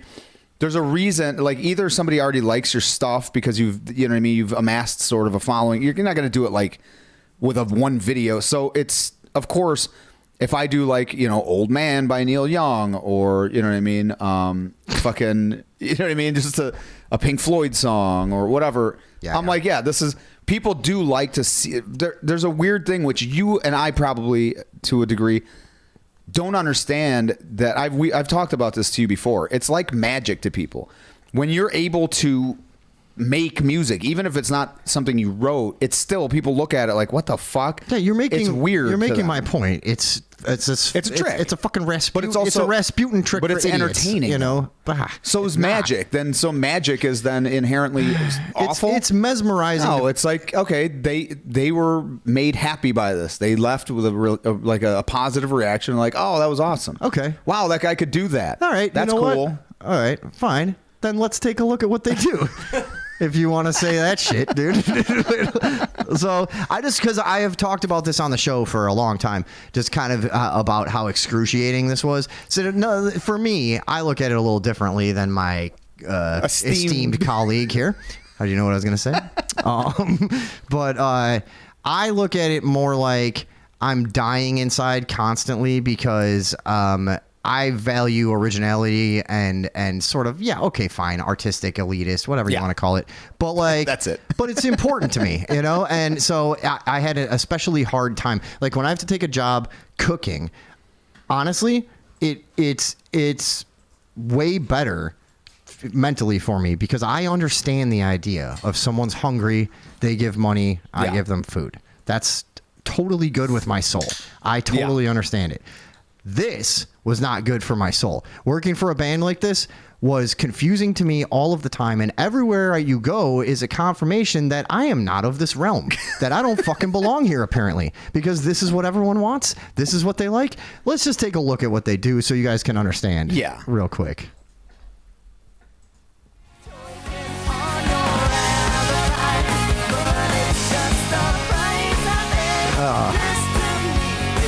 Look at that. See how expressive, bro? This is literally the song I was just singing outside. I know. That's why I started laughing. What the fuck? What the hell is happening here? Yeah, so this is what it was like every fucking day. Mr. Brightside. Look at him go. Hold on. That's Selena. She's a nice lady. She kind of looks like Gomez Adams. And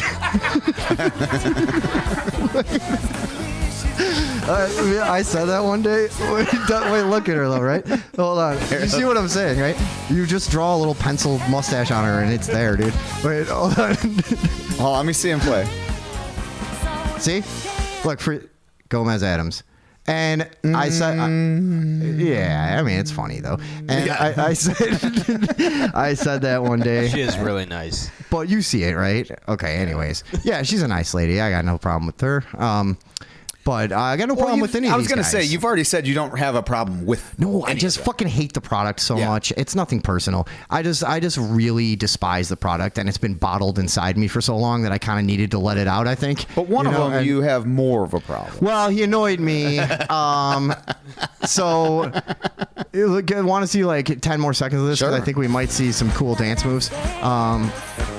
But okay, so this is what we're talking about. Who wants this at their party?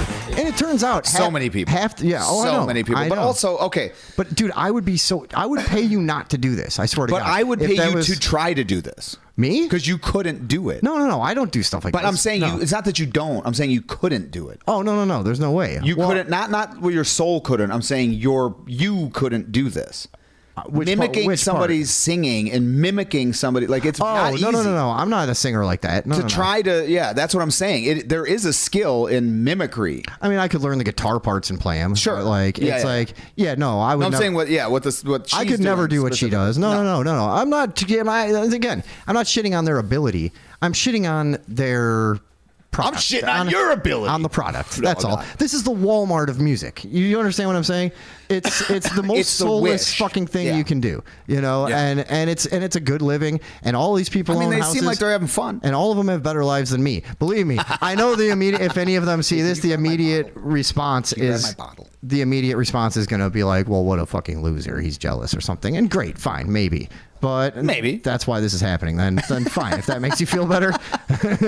No. As long as it makes you feel better. Yeah, I just needed to get this out, guys. That's all. And I knew you were itching to do this for a long time, and you finally made the decision to do it. This was my hell for so long. Yeah, you know what I mean. I and just now we get stare to at all these see. fucking guys, dude, and just watch this all the time. And you see him do all the same banter between songs every time. That part I don't. The like. rehearsed banter and Yeah, blah blah that blah. part And we'll I come back to that in a minute. And let's get. We don't want to be on this forever, so let's. So do we want to watch any more of this? For a second, I guess, if you want to. But this is crazy. I mean, is it not? Is it just me, or is this not mind-blowingly annoying? Like, is this just? Oh yeah, your stupid little note. All right. And again, she's great. Whatever. Show the other clip though. Yeah. Now, Paul likes this. Paul's worked with these guys. Paul, so that guy in the middle, Robbie, okay, with the hat. Yes. Now, this is a guy who everything in the world that he thinks is cool, I think is lame, and everything that I think is cool, he thinks is lame. Okay. We're opposites, right? And he's always doing these like Michael Jackson style dance moves, and like his dance moves have not been updated since like 1992. You know what I mean? Yeah, that's where I have to draw a line though at a certain point. So can we look at him? Those two that I sent you in Facebook. Yes. This is the kind of shit you'd be there. And you'd be mixing the show or doing something, and you'd be looking at this, and you just see this guy start doing the weirdest shit, and he's getting all into it and dancing it. But it's like aerobic style. It's not like cool drugged out dancing where he's like losing it because it's the mood got so elevated and everything's crazy. You know what I mean? It's like I am forcing a good time right now.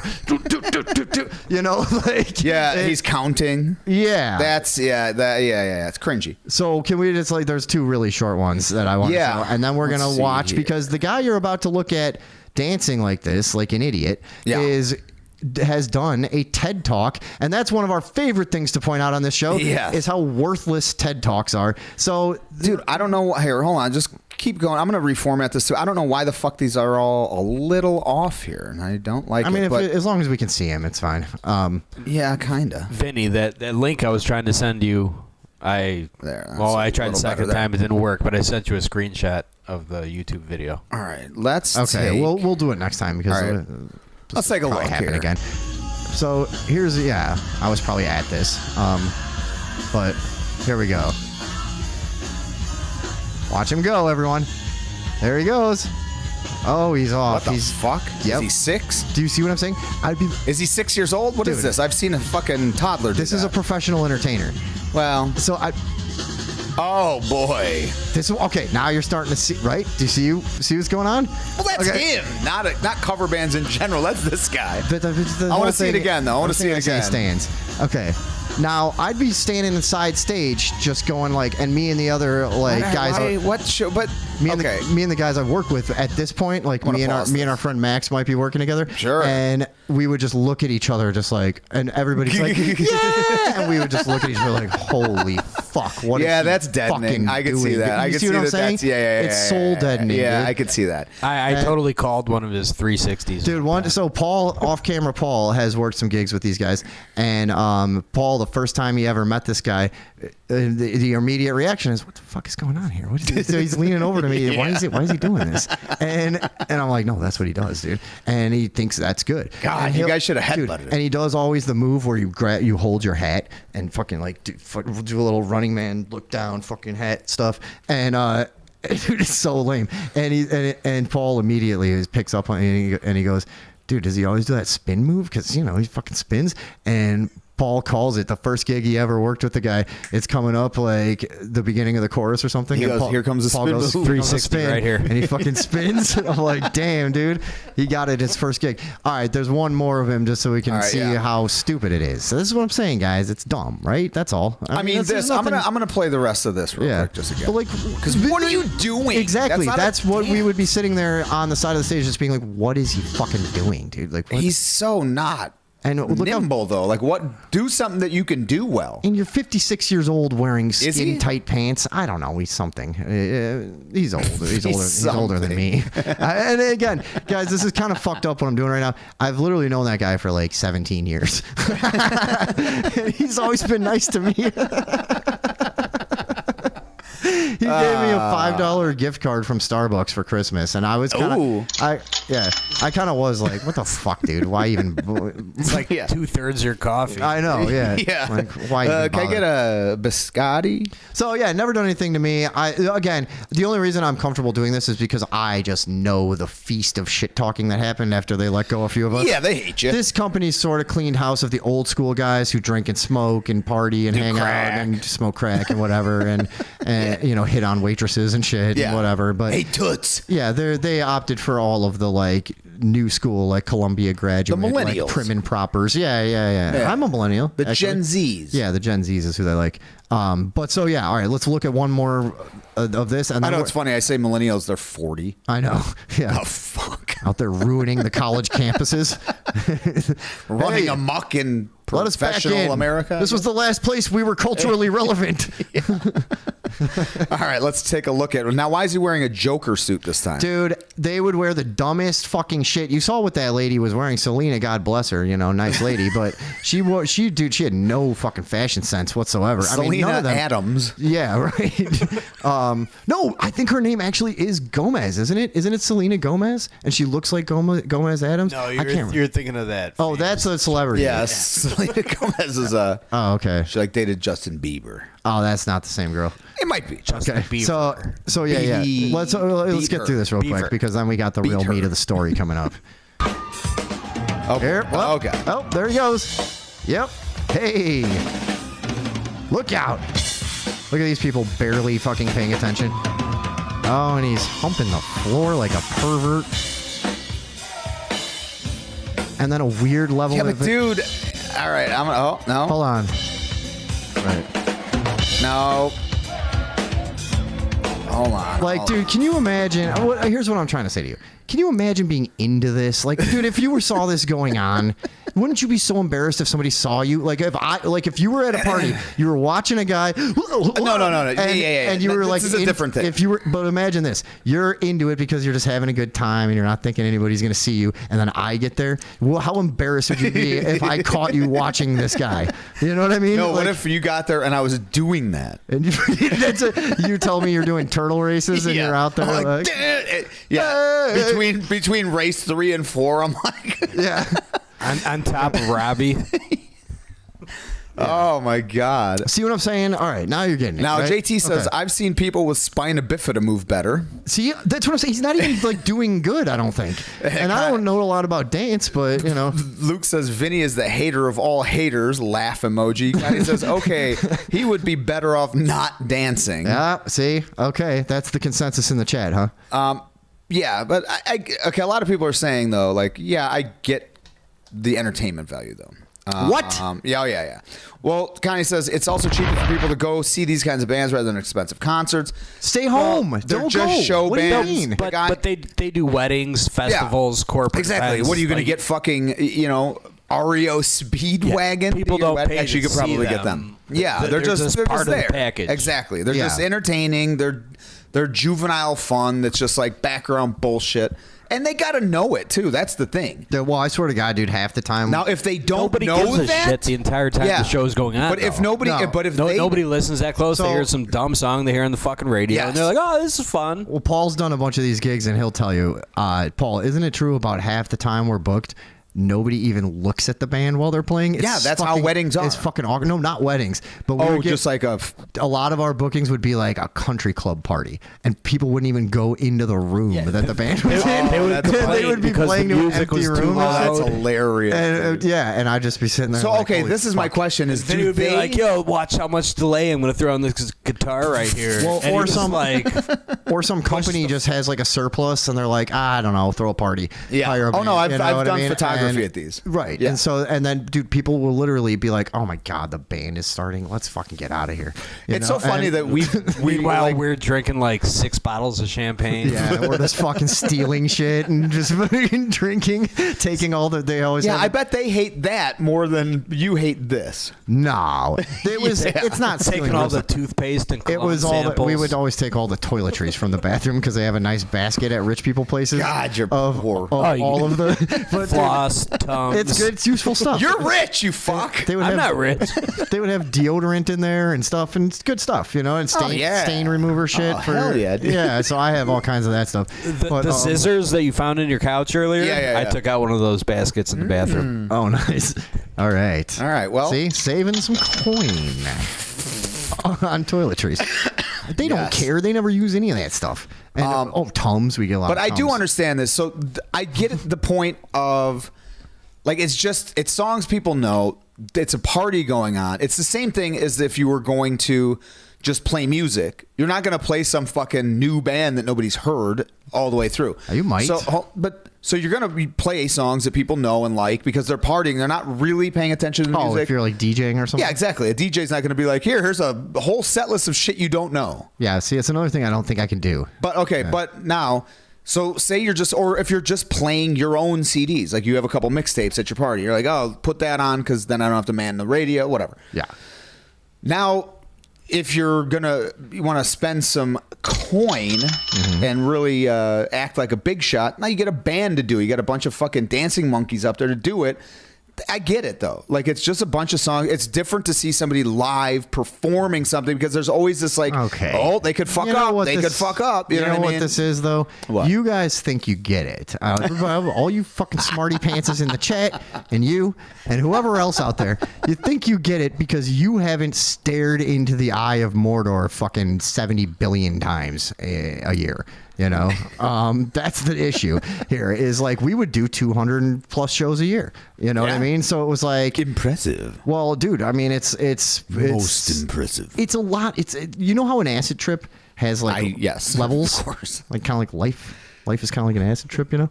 And is this where we're going? There's just like there's It levels. eventually comes to an end, dude. There's levels of perception to this kind of thing. Where for a while, when I was first back into this industry, like I said, reluctantly, because I just didn't really have anything else going on. Yeah. And I kind of have this skill to fall back on sometimes. And I'm like, okay, fall back on from just being a criminal. Whenever that dries up, fall up to. I know. Yeah. I just go back to fucking. Like I got to get into society. A respectable career. I called my respectable career when I fall back on it. I just realized that. Oh, whatever. Anyways. So once in a while I go back to doing this, and you know, I went through all the stages where at first I was like, God damn, dude, I haven't seen these guys in 10 years and they're doing the exact same shit. Wow, sucks. And then I was like, you know what? People are having a good time. I'm having a couple drinks. We're making money in a cool way. Kind of, it's fun. And all the way to like, God, I've heard this song 700 times. Fuck. True. And then you get eventually to like, this is the worst fucking thing possible for humanity. You know what I mean? This is the expression. That's what I was going to say. This is you. This is the devil unleashed. You know what I mean? That's where you eventually get to. If you are like me and you are like, you value unique art. But let me ask you something. What? Okay. Say, give me your favorite band, a band that you would love to go see in concert. Ooh, like live.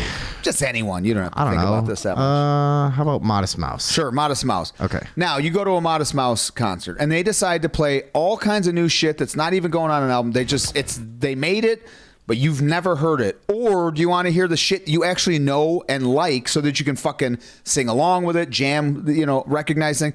This is the thing, is like there is a difference from like familiarity. That does Yeah, make fine, but I'm still watching the people who made the music play it. Not Yes, not that's some the difference. asshole that thinks he's fucking cute, spinning you around have trust like an in idiot. in their work. But my guess would be these guys. Now, correct me if I'm wrong, though, because do these guys actually also have bands? Like, do they do other shit? Here's the other thing about the cover band scene and all these fucking guys, and they think they're all so special, and they really do talk elite. You want to talk elitist? Those fucking people that you saw, that Disney act, that stupid, beyond belief, corny thing that we just looked at, all of them take themselves super fucking serious. Yeah, but do they have other bands? Every single one is like me. They tried. You know what I mean? Oh, and they ended up here. They ended up there. It's nobody's first plan is to fucking play in a cover band for the rest of their life. What if it was? Then is it okay? I mean, there might be a few people like that, but of everyone I showed you. But then is it okay to you? Because you knowing that they failed and ended up here might change it. It's still not okay. Really? No. If you just were like, dude, I love performing. I don't really like writing shit. No, you know what I mean? Fine. I don't like writing music. It's what not about my thing. like Jason Bonham playing Zeppelin songs? Yeah, it's his son. Is that kind of like a cover band if he's just filling in and playing his dad's songs? A blood relative is okay. Right. Is it? Yeah. Now we're getting somewhere. Yeah, okay. Vinny's really spilling the beans on what's good and not good in music. But so all those guys, I'm telling you. They all take themselves too seriously. So seriously, like they'll say. They think they're sages. I guarantee you. What is said about me is like, oh, I heard he's fucking flipping burgers somewhere or some shit to fucking like act like I'm an idiot. You know what I mean? And because I'm no longer in this fucking hellhole of just, to me, of just something I couldn't stand doing, you know? So whatever. Anyways, they take everything very, very seriously, and they look down on a lot of people that can't make it to that level. Because what you were looking at is the highest in level Chicago, the highest level of doing that. You know what I mean? Yes. So anyways, and so I got to do a lot of cool things. I'm not totally hating on the entire experience. I've been a lot of cool places, had a lot of fun, but I just could never go back to it. And now I really won't be able to if I put this on YouTube. Right now, it's still a secret. No one will know. But if I clip this and put it on YouTube, which I probably will drunkenly do so at some point, be like, fucking tweet it at Robbie. So, Vinny, are we golfing this weekend? The fuck? What is that? I don't know. But we got to get into this. It's 9:40. No. We're 40 minutes in. Yeah. Okay, well, yeah, let's keep it moving here. Yeah. So obviously we're coming back for a third hour at this point, I'm sure. All right. So now, but you get to the point of this. What is this that we're about to watch? This is Robbie's TED Talk. Now, this is the bad segue, but yeah. Well, I mean, we kind of jumped around a little there for a minute. I know. I was trying to get you into like, but they think highly of themselves, right? They like really think that they should be somewhere. I was trying to lead you into this. Well, and then this guy asked you if you're golfing. You can lead. I don't know what that was. You should get it. Huh? But nobody else is. Yeah, I mean, what was that? All right, anyway. Okay, so this is Robbie's TED Talk. All right, so apparently the guy that we this just saw guy, dancing like an idiot, we're going to see him do a TED Talk now. Apparently, now, the reason I got... anyone could do a TED Talk. Right. This is what people don't realize. That's the point. And the reason I got irritated, a lot of emails go back and forth in a company like this all the fucking time, 50 of them a day. And every fucking email he's got, you know how people just have those things that are just at the end of every email?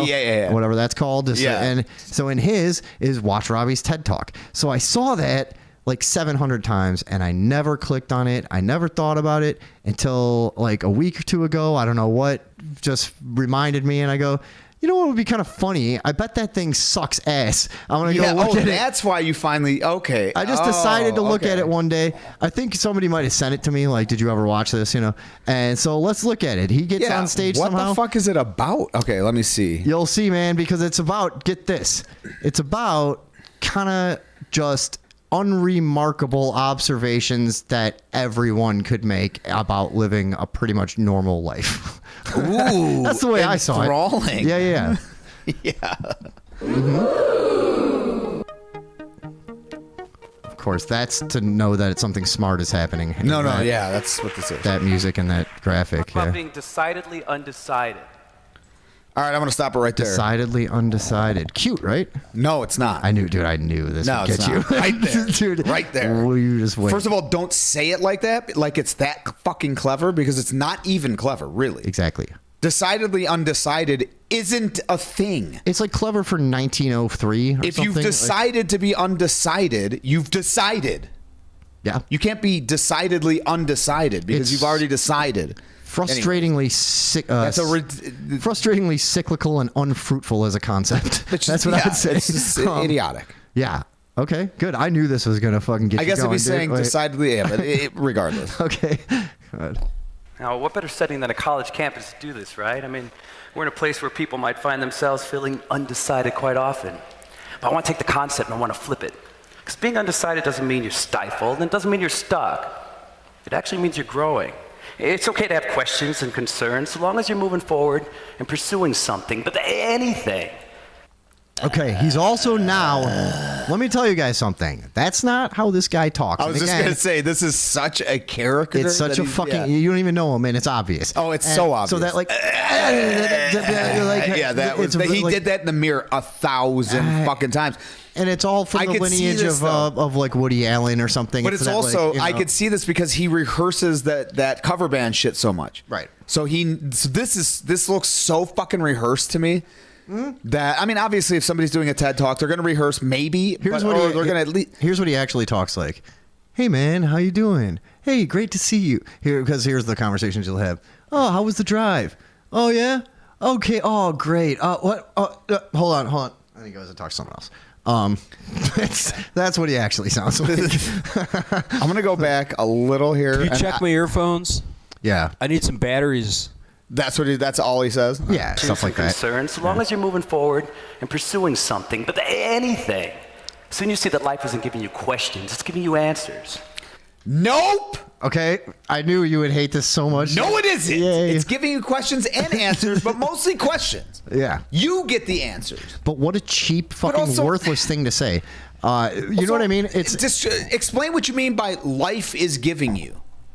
Yeah. Because life is giving you everything. Questions, answers. It's a very doesn't make any easy. sense. It's a very easy thing to toss out there that somebody who's not discerning or thinking critically might just go. That's clever. Yeah, no, that's exactly what this is. But this is apply trickery. one single tiny bit of critical thinking to it, and it disintegrates. Yeah, it's like, what are you talking about, man? And you're and also wait. Actually, I'm gonna go back. You're too old to be trying to impress college kids. Stifled. Okay, I didn't even say anything. He's just said being undecided doesn't mean you're stifled. No, is it? And it doesn't mean you're stuck. It actually means you're growing. No, it doesn't. Not all the time? Not necessarily, yeah. Being undecided means you're growing? Yeah, I could show you some stuff. Then every girl that doesn't know where the fuck she wants to eat is just constantly growing. And I saw that, but take the cap off. I was just testing it to the cap because I want to make sure it works. You want to make the trajectory right. Just in case warm up. Well, what if some guy tried to run in here and swig this on me? That's a good point. I'm sure it's not going to go through. So, yeah. Yeah. Being undecided does not mean you're growing. It can mean you're stifled, and it can mean you're stuck. Yeah. There's a very good chance that is what it means, actually. But it's also, way more... make up your fucking mind. Yeah, it's way more apt to mean that than fucking that you're growing. You're seeing it unfold already. And also, you're always growing. Anything that they say, it's such a fucking vague idiocy that's being spewed out here. So you're seeing it unfold already, but it's been 10 seconds. The cheapness of his message in this is fucking adorable, dude. It's the most. But the way he's presenting it is not. Like I said, it's completely devoid of. He needs to be headbutt. It's completely devoid of profundity. In every sense, it's absolutely worthless as an observational anything. Basically, that's what I'm going to say for now. Let's keep looking at it. All right. It's okay to have questions and concerns as long as you're moving forward and pursuing something, but anything. Soon you see that life went all the way back. Keeps doing that. It's giving you answers. Now, I know that we're all individuals here with separate journeys, but most people want to see something mapped out, the timeline or something. I get that. Hold on, pause for 1 second.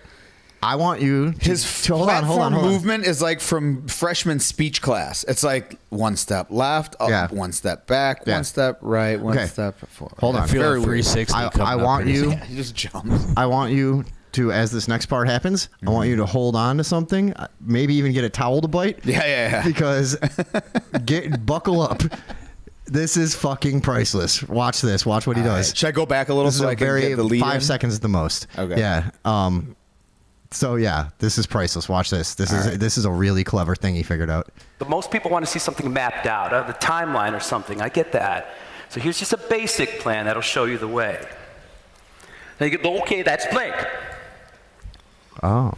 It's blank. It's blank. It's not a mistake. The only mistake was you thinking there was some specific yellow brick road to your life.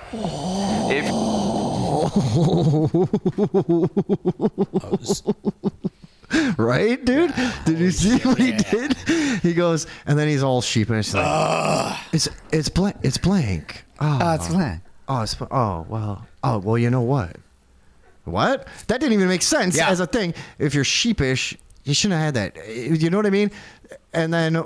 Yeah, I hate this guy. You see what I'm saying, dude? I fucking hate this dude. You see why I wanted to do it? Yeah. I can't stand this guy. Isn't he awful, right? It's very phony. He's very phony. Hold on. You know what he is, really quick? He's Brian Griffin on Family Guy. This is exactly... Brian Griffin is a character written specifically to be phony, self-congratulatory, like very and superficial, douchey. but a superficial person that thinks he's considers himself very deep and like, you know what I mean?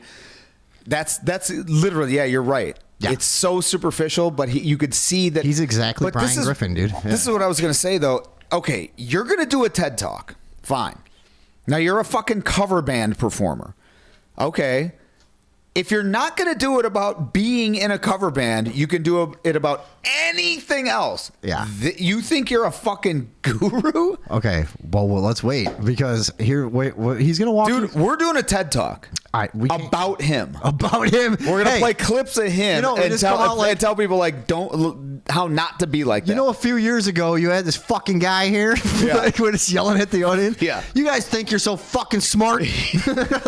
Well, we'll work out the dialogue a little bit, but we'll spitball some all right, let's keep rolling, because you're going to want to see more of this, and then we're going to, because we're going to run out of time. But you're looking for a map or a diagram that's going to show you the way. All you're going to come up with is a blank piece of paper. Ooh. Here's the thing.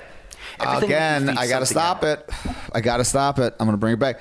Again, though, if you're going to write a pretentious, fucking preachy bullshit, fucking abstract, vague, nonsensical, fucking wannabe guru speech, you have to come up with something better than it's a blank piece of paper. You have to have some sort of fucking creative. You know what I'm saying? Because you write too. Yeah, it's you cheap. have to. Okay, you thought it's cheap and cookie cutter. Yeah, you thought blank piece of paper, but now you got to be like, okay, what's a way more flowery or cool way to say that? Yeah. It cuts it off right there because he's trying to be like this. Yeah. Anyways, And look at the screen. It says the wonderful land of you. Wait, but look, seriously, the wonderful land of you. You don't make sense. Who the fuck? You don't make any sense. Well, it's just so. It's like it really is a dumb guy trying to sound smart, right? Yeah. That's just what it reeks of. Not even, I guess smart, but like enlightened. Yeah. You know what I mean? Which I do on this podcast. I was gonna say, as soon as dumb guy trying to sound smart came out of my mouth, I was like, fuck. I take every chance I get. Yeah. Okay. Yeah. All right, we're all guilty, but let's watch him be guilty. Yeah. But here's the thing. Everything we do feeds something else. Everything we learn over here eventually feeds something over there. So your life experiences and journeys will create a custom-made flowchart, and that'll show you the way. I know how mine looks, pretty much zigzags, and that's okay, because it's mine. Oh my I'll share God. When I was a Don't kid, you hate this? I started to sing. Sounds like a South Park Hold on, character. dude. It is. It's a fucking Oh my God, dude! Holy fuck! We're 1 minute and a half in into the 12-minute thing.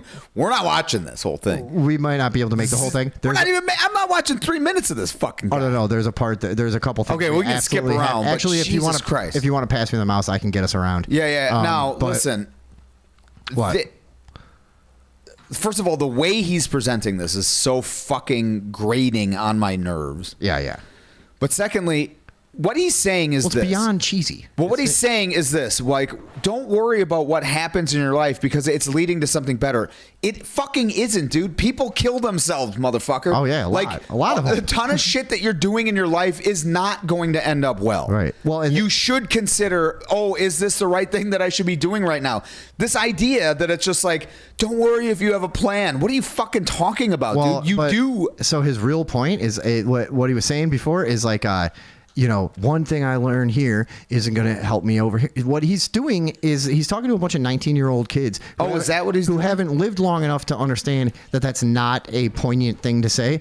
That Or they, even a fucking real. but they think it's a worthwhile observation to say, like, hey guys, along the way, you're going to pick up skills that you can apply in other areas. Yeah, sure. That's what this or all you could comes be down smoking to. rock for fucking, you know, 3 a year years and then half. do a talk show on Rumble. You know. So okay, let's. You have the mouth. Yeah, let's keep rolling. here. Spontaneous love, you know. This He's talking about feeling of singing this is his musical first love. sound with my own natural instrument was inspiring. Of course, I didn't think there was a future in that, but what a cool skill to hone while I pursued my true career, writing. According to my teachers, I was pretty good at it, so I honed. Now, Teachers according to like me, designing. you're not. Yeah. The craft. Gobbled up books by Taylor Caldwell, Mark Twain, and even comic books by Stan Lee, Chris Claremont, and others. You know, comic books in particular. That's to make him relatable. You know, moved me because I love the dialogue. What do you got? You know, certain authors had a knack for creating realistic conversational tones, even though everyone talking was wearing a cape or spandex. Right? Funny? Was that a joke? That's how he jokes with fucking cornballs at gigs. But the dialogue was real. Yeah, I found myself writing heavy dialogue most of the time and continued on while singing, but there it was. Soft There it was. brag. I figured it out. Yeah, exactly. I was going to be a The whole writer, thing. an author, a poet. I was constantly honing the craft. Okay, hold on. But- I'm going to pause it real quick. There's so many presuppositions going on here that you have to accept in order for his words to even make sense. You have to accept that A, he knows what the fuck he's talking about, but B, that he's like this master writer, that he's, you know what I mean? Like there's so many things. He's like all these little soft brags. It just makes it so that you have it. You know what I'm saying? That's why it's a soft brag. He's in the context of the story. He's like alluding to the fact that, you know what I mean, that he knows or that he's like honing his craft and that he's going to be. And it's like, dude, the whole thing. I don't know who the fuck you are. Does anyone at this TED Talk know who? What's his name? Robbie Celestin is. Yeah. Nobody. If this was Elon Musk, I'd be like, okay, let me listen to what the fuck he's saying. Like I said, I've known this guy like 17, 18 years. I spelled his name wrong when I was looking for this on YouTube. So like with an S. No, it was I spelled it like Celestian, like this. Okay. You know, like stars. Which of course I don't even know if that's his real name. I don't know if that's supposed to be. Fucking. But anyways, so.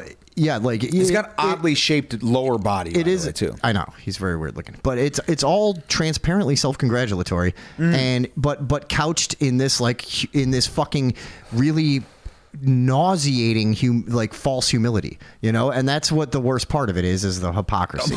You know? What I'm doing. Oh, sorry. Yeah. No, I can't stand him. So. All right, let's keep rolling through this. I'm gonna now I'm gonna start skipping ahead a little bit, but we get the idea. I was a kid.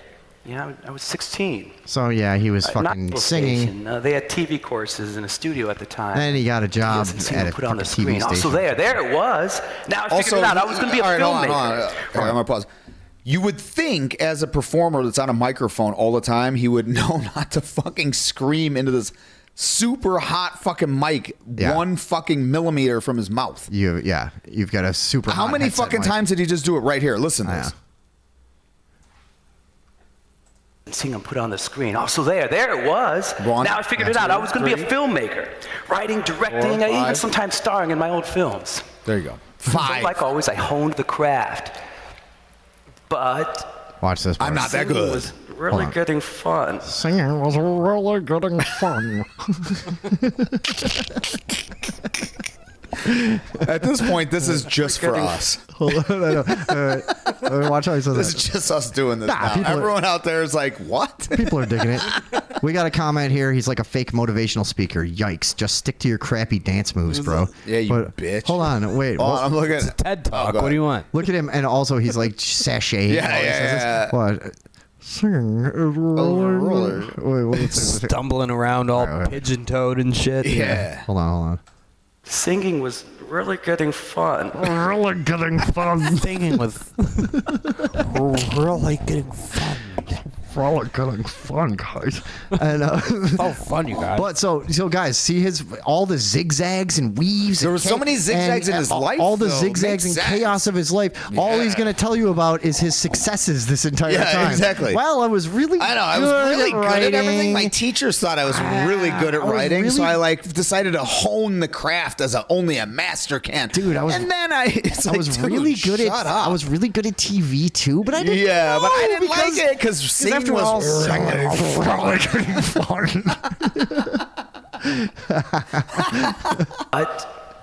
singing was really getting fun. Did I like that more? No, and now it was in college. I knew I wouldn't make any money with film. I can't even imagine this dude in college. And he goes, I knew I wouldn't make any money. Oh, dude, he was. I can't even. I'm sure I met some of these people. I didn't go to college. He was one of those kids that would be like high on God. You know what I mean? Maybe. No, he was the guy that was like acting like he was making an independent film. You know what I mean? That's who this fucking guy was. Let's be honest. He had a trunk full of GHB. I know. He had a candlestick in his ass. And he was wearing a kilt. Yeah. Callbacks. All right. Singing was making money, but not enough. Wait. Singing was making money, but not enough. But not enough. But so flamboyant. I had to do something. I had to study something. Now this is when that undecided feeling first crept in. It wasn't overwhelming. Skip ahead a little. Wait a second. Here, pause it. And you mean you weren't exactly sure what you were going to do with your life when you were in college? That is so odd. What an amazing tale. I still don't know what I'm doing. Yeah. And thank you for fucking. I'm going on 70. I don't know what I'm going to do. Thank you for reassuring the youth in this 60. way. You know. Yeah. Okay. Go. Undecided. Oh, yeah. Drive it home. Continued to move on and do a crazy series of events. I found myself in Chicago radio for a bit. Can I pause it real I was quick? a once-a-week sidekick on the Danny Bonaducci show on Chicago's Loop FM. You see, all this time singing on stage made me less afraid to speak in public. I was rough around the edges, but I developed what they call the gift of gab. See, so again, this weird ability that's formed. Oh, you should use it in the TED Talk. I know, yeah. Where was that this day? Yeah, you should do that. You should do that. Yeah, exactly. No, and I don't know what he's talking about. You shouldn't have had to write this down and rehearse it in a mirror 4,000 times, obviously. Dude, I don't know what he's talking about because him and that. He's like, take 2 breaths and then say this. Him and that Selena lady would have the most fucking awkward, shitty banter that they thought was good. But it would literally be one step above, like, okay, here's another. What are we gonna do? Here's another song. I hope you like it. You know what I mean? It would just be like, oh, guys, yeah, you guys are rocking out there. Man, like, I see you over there, Aunt Edna. Woo. Look at her, love those shoes. Yeah. Oh my God, you're blinding me. Literally that level of banter. And God, we should do a cover band. Truly gifted, dude. Wait, we should do a cover band though. No, dude, that banter. Talk radio.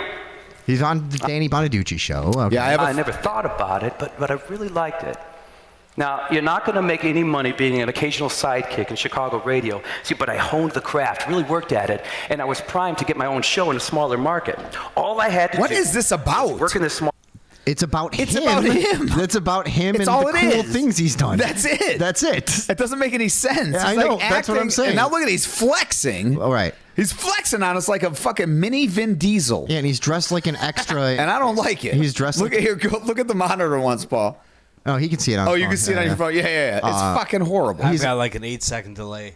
He's also dressed like an extra on Dawson's Creek. You know what I mean? His style has not been updated forever, dude. I mean, that's what I wear, but. Well, no, you're not. I'm wearing that tomorrow. Now that I've seen this, I'm going out and zigzagging through my life. I'm going to zig or zag tomorrow. I'm undecided about it. In a cool 1998 Marshalls outfit. Gonna shave my head. Yeah, I'm not doing by the way, this guy can afford a cool watch. What is that fucking thing?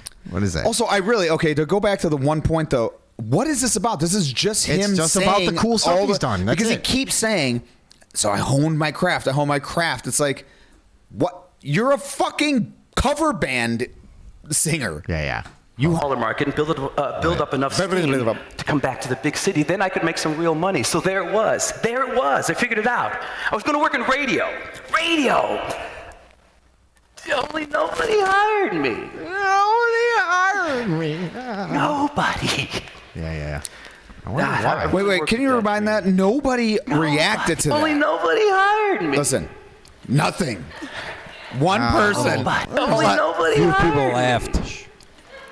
Because they had to, because the silence was it was deafening to them. awkward. Yeah. They were like, some people have to. That was a nervous laughter. Let's throw him one, yeah. Right? That way it was. That was a nervous. Yeah, that's funny. Hold on, I really want to get to this one part, and then I don't care after that. But The tone of his I voice, really worked kind at that of. dream. I kept singing and studying. I switched my area of study to radio and television at this time, but he's still in college. I didn't know what to do. I don't know. Fuck knows. Who can keep track of I this? wasn't It's upset like a about just fucking being undecided. Bible story. I was upset about the thought of being undecided. And it was this Seth begat. nagging feeling Yeah, that constantly right. pushed me down. My radio career Begat my honing of the craft. Yes. Something changed in my show. You know, while I was in radio, I was talking to millions of people.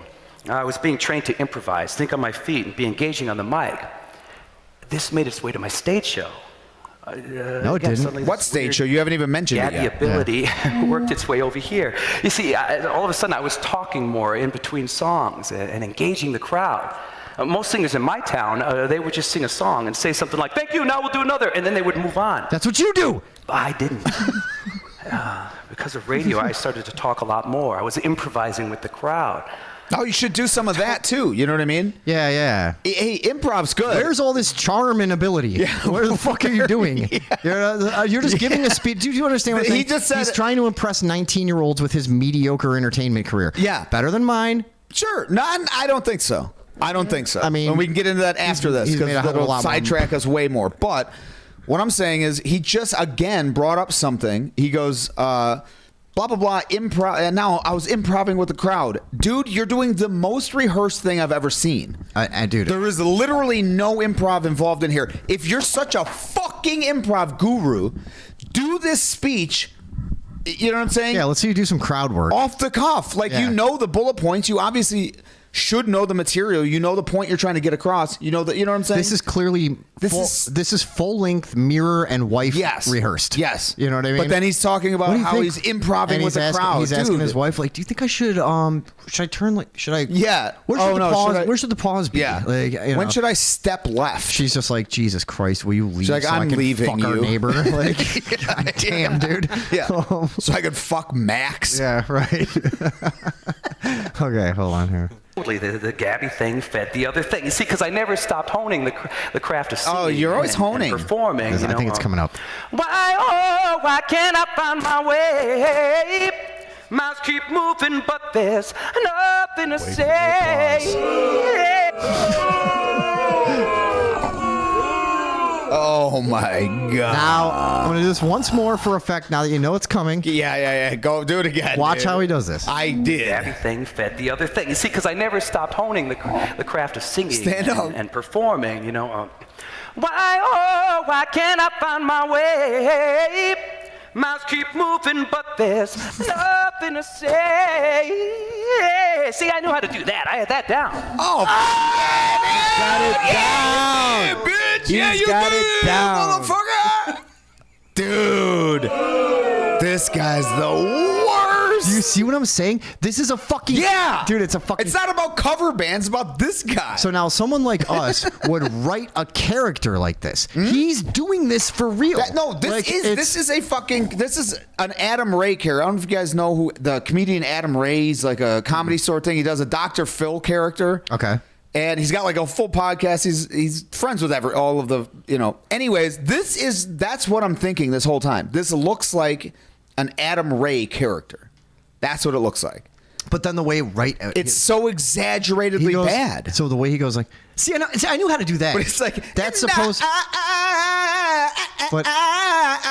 Dude, hey. I know. You broke in a song. He would do what that the stuff. Fuck you doing? He would be doing R&B fucking arpeggios in Journey songs and stuff. Dude, he's fucking wacky. And then so he breaks into that, and what I want you guys to observe, I'm gonna play that tiny bit one more time. Yeah, what I would like for you to observe. Oh, he's already going. Yeah. What I would like for you to observe is the way. So when he finishes singing, the immediacy of the way he goes. See, I already know how to do that. Yeah, no, I saw it. That is 100% intended. We just touched. I don't like when that happens. That is 100% intent. Guys, seriously, that is 100% intended to stifle your awe at his talent. Do you know what I mean? The way he just comes in, like, because he's expecting people to be like, yeah. Oh my God! Is he an angel? Shit, this guy. I thought he was just a cool talking guru guy. I thought he was a fucking idiot with a weird lower body. It turns out he's a fucking angel. It's just the voice of the heavens. It's God. You know? It's Metatron. And then he goes, "See, guys, come on." Yeah. You know, so it's the douchiest thing I may have ever seen. If you ever see him again, call him Metatron. Don't you think this might be one of the top 5 douchiest things you've ever seen, dude? Oh yeah, honestly. Yeah. This is up there, man. The Gabby thing fed the other thing. You see, because I never stopped honing the craft of singing and performing. That was planned. Why can't I find my way? Mouths keep moving, but there's nothing to say. See, I knew how to do that. I had that down. Again. Sorry. No reaction whatsoever. They're just douched out, dude. Again, imagine being in the audience and there's a bunch of speakers coming up. One of them's talking about mushrooms, psychedelics, treating depression. Another one's talking about sleep therapy. Another one. And then this asshole gets up there and fucking talks about his own fucking about how varying jobs in the entertainment industry have had skills that crossed over to each other. No, just how lucky he's been. Yeah, that's all it is. It's not, dude. You're not that fucking talented. You know how many motherfuckers could sing like that? Plenty. Anyone that tried it enough. Actually, he's going to acknowledge that right now. Oh, good. That too. Hold on. However, this gift of gab, says that. All right. But others could do that too. See? Yeah. However, this gift of gab, it made me stand out. No. Suddenly, I doubled my yearly bookings in a matter of months. My first love was back, singing. No. No. You met a guy named Dave Calzaretta who runs this entire business and this operation. And your bookings doubled. You don't have any drug problems or alcohol problems. Yeah, you're willing to show up on time and you're going to be rehearsed. You're presentable and you sing in tune. Yeah. And Dave hired you and you have a job now. Yeah, you fucking You didn't get noticed. You didn't fucking achieve something great. You plugged in to a cover band company that needs a guy to do. Okay, now I see where you're starting to get a little fucking pissed over here. Now I'm starting to get a little pissed too. You see what I'm saying? Oh, yeah. Right. I'm getting more on your side, definitely. Let's not act like this is like you got discovered. Because, so when we were first talking about this, I was just thinking, yeah, this is just fun entertainment. Who gives a shit? But if it's this guy doing it, and if it's people like this doing it, dude, I want it all destroyed. Thank you. Okay. If there's any candidate for 2024 that says that they will do away with there are 5 other bands in this company. With the Department of Cover Bands, then I'm in. I'm voting for that one. Dude, Ron Paul. Is it him? I mean, he's the only guy that's going to apologize for this. I want a fucking national apology. Look, Vinny's all worked up right now. He's trying his best. But do you see what I'm saying? I do. These are the people I had to deal with all the fucking time, dude. And then they would look down on me. Okay? Me.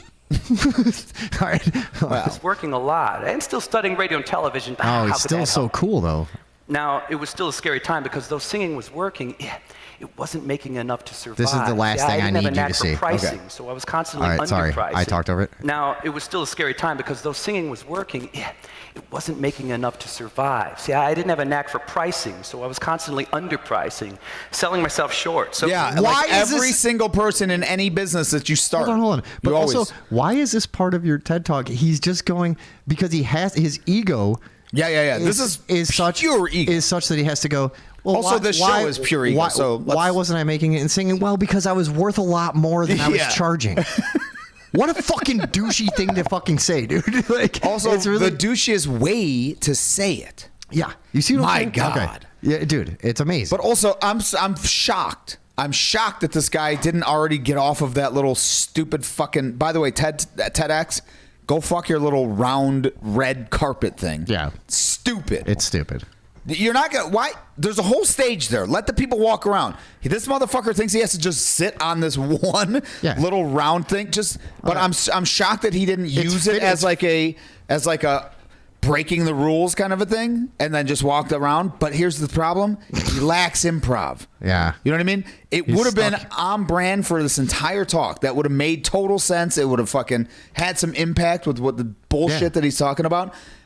but no improv skills. He's an idiot. What is it? It looks like the Chinese flag, or is that Japan? Who has the? That's Japan. No, it is. Japan. Yeah. The rising sun. You see, my hiccuping skills informed my podcasting skills. I continued honing I them. just I kept going, and I eventually learned that hiccuping on a podcast, it works. People like it. And then no reaction. Yeah, exactly. All right, I'm skipping ahead more. We're going to finish this up real quick. But long. I learned how to bring the visions of different companies to life. I learned how to lead a crew. It was great. What he's going to tell you here is he learned all this stuff about how to interface with companies and blah, blah, blah. Good for him. He shows up. I'm done with this guy. Now, you know it's what? the same shit I did. All right, is there anything else, like a huge thing? Yeah, just the very end. Let me see this. Because honestly, I'm not even trying to poo-poo this. A straight line. I can't take this fucking guy.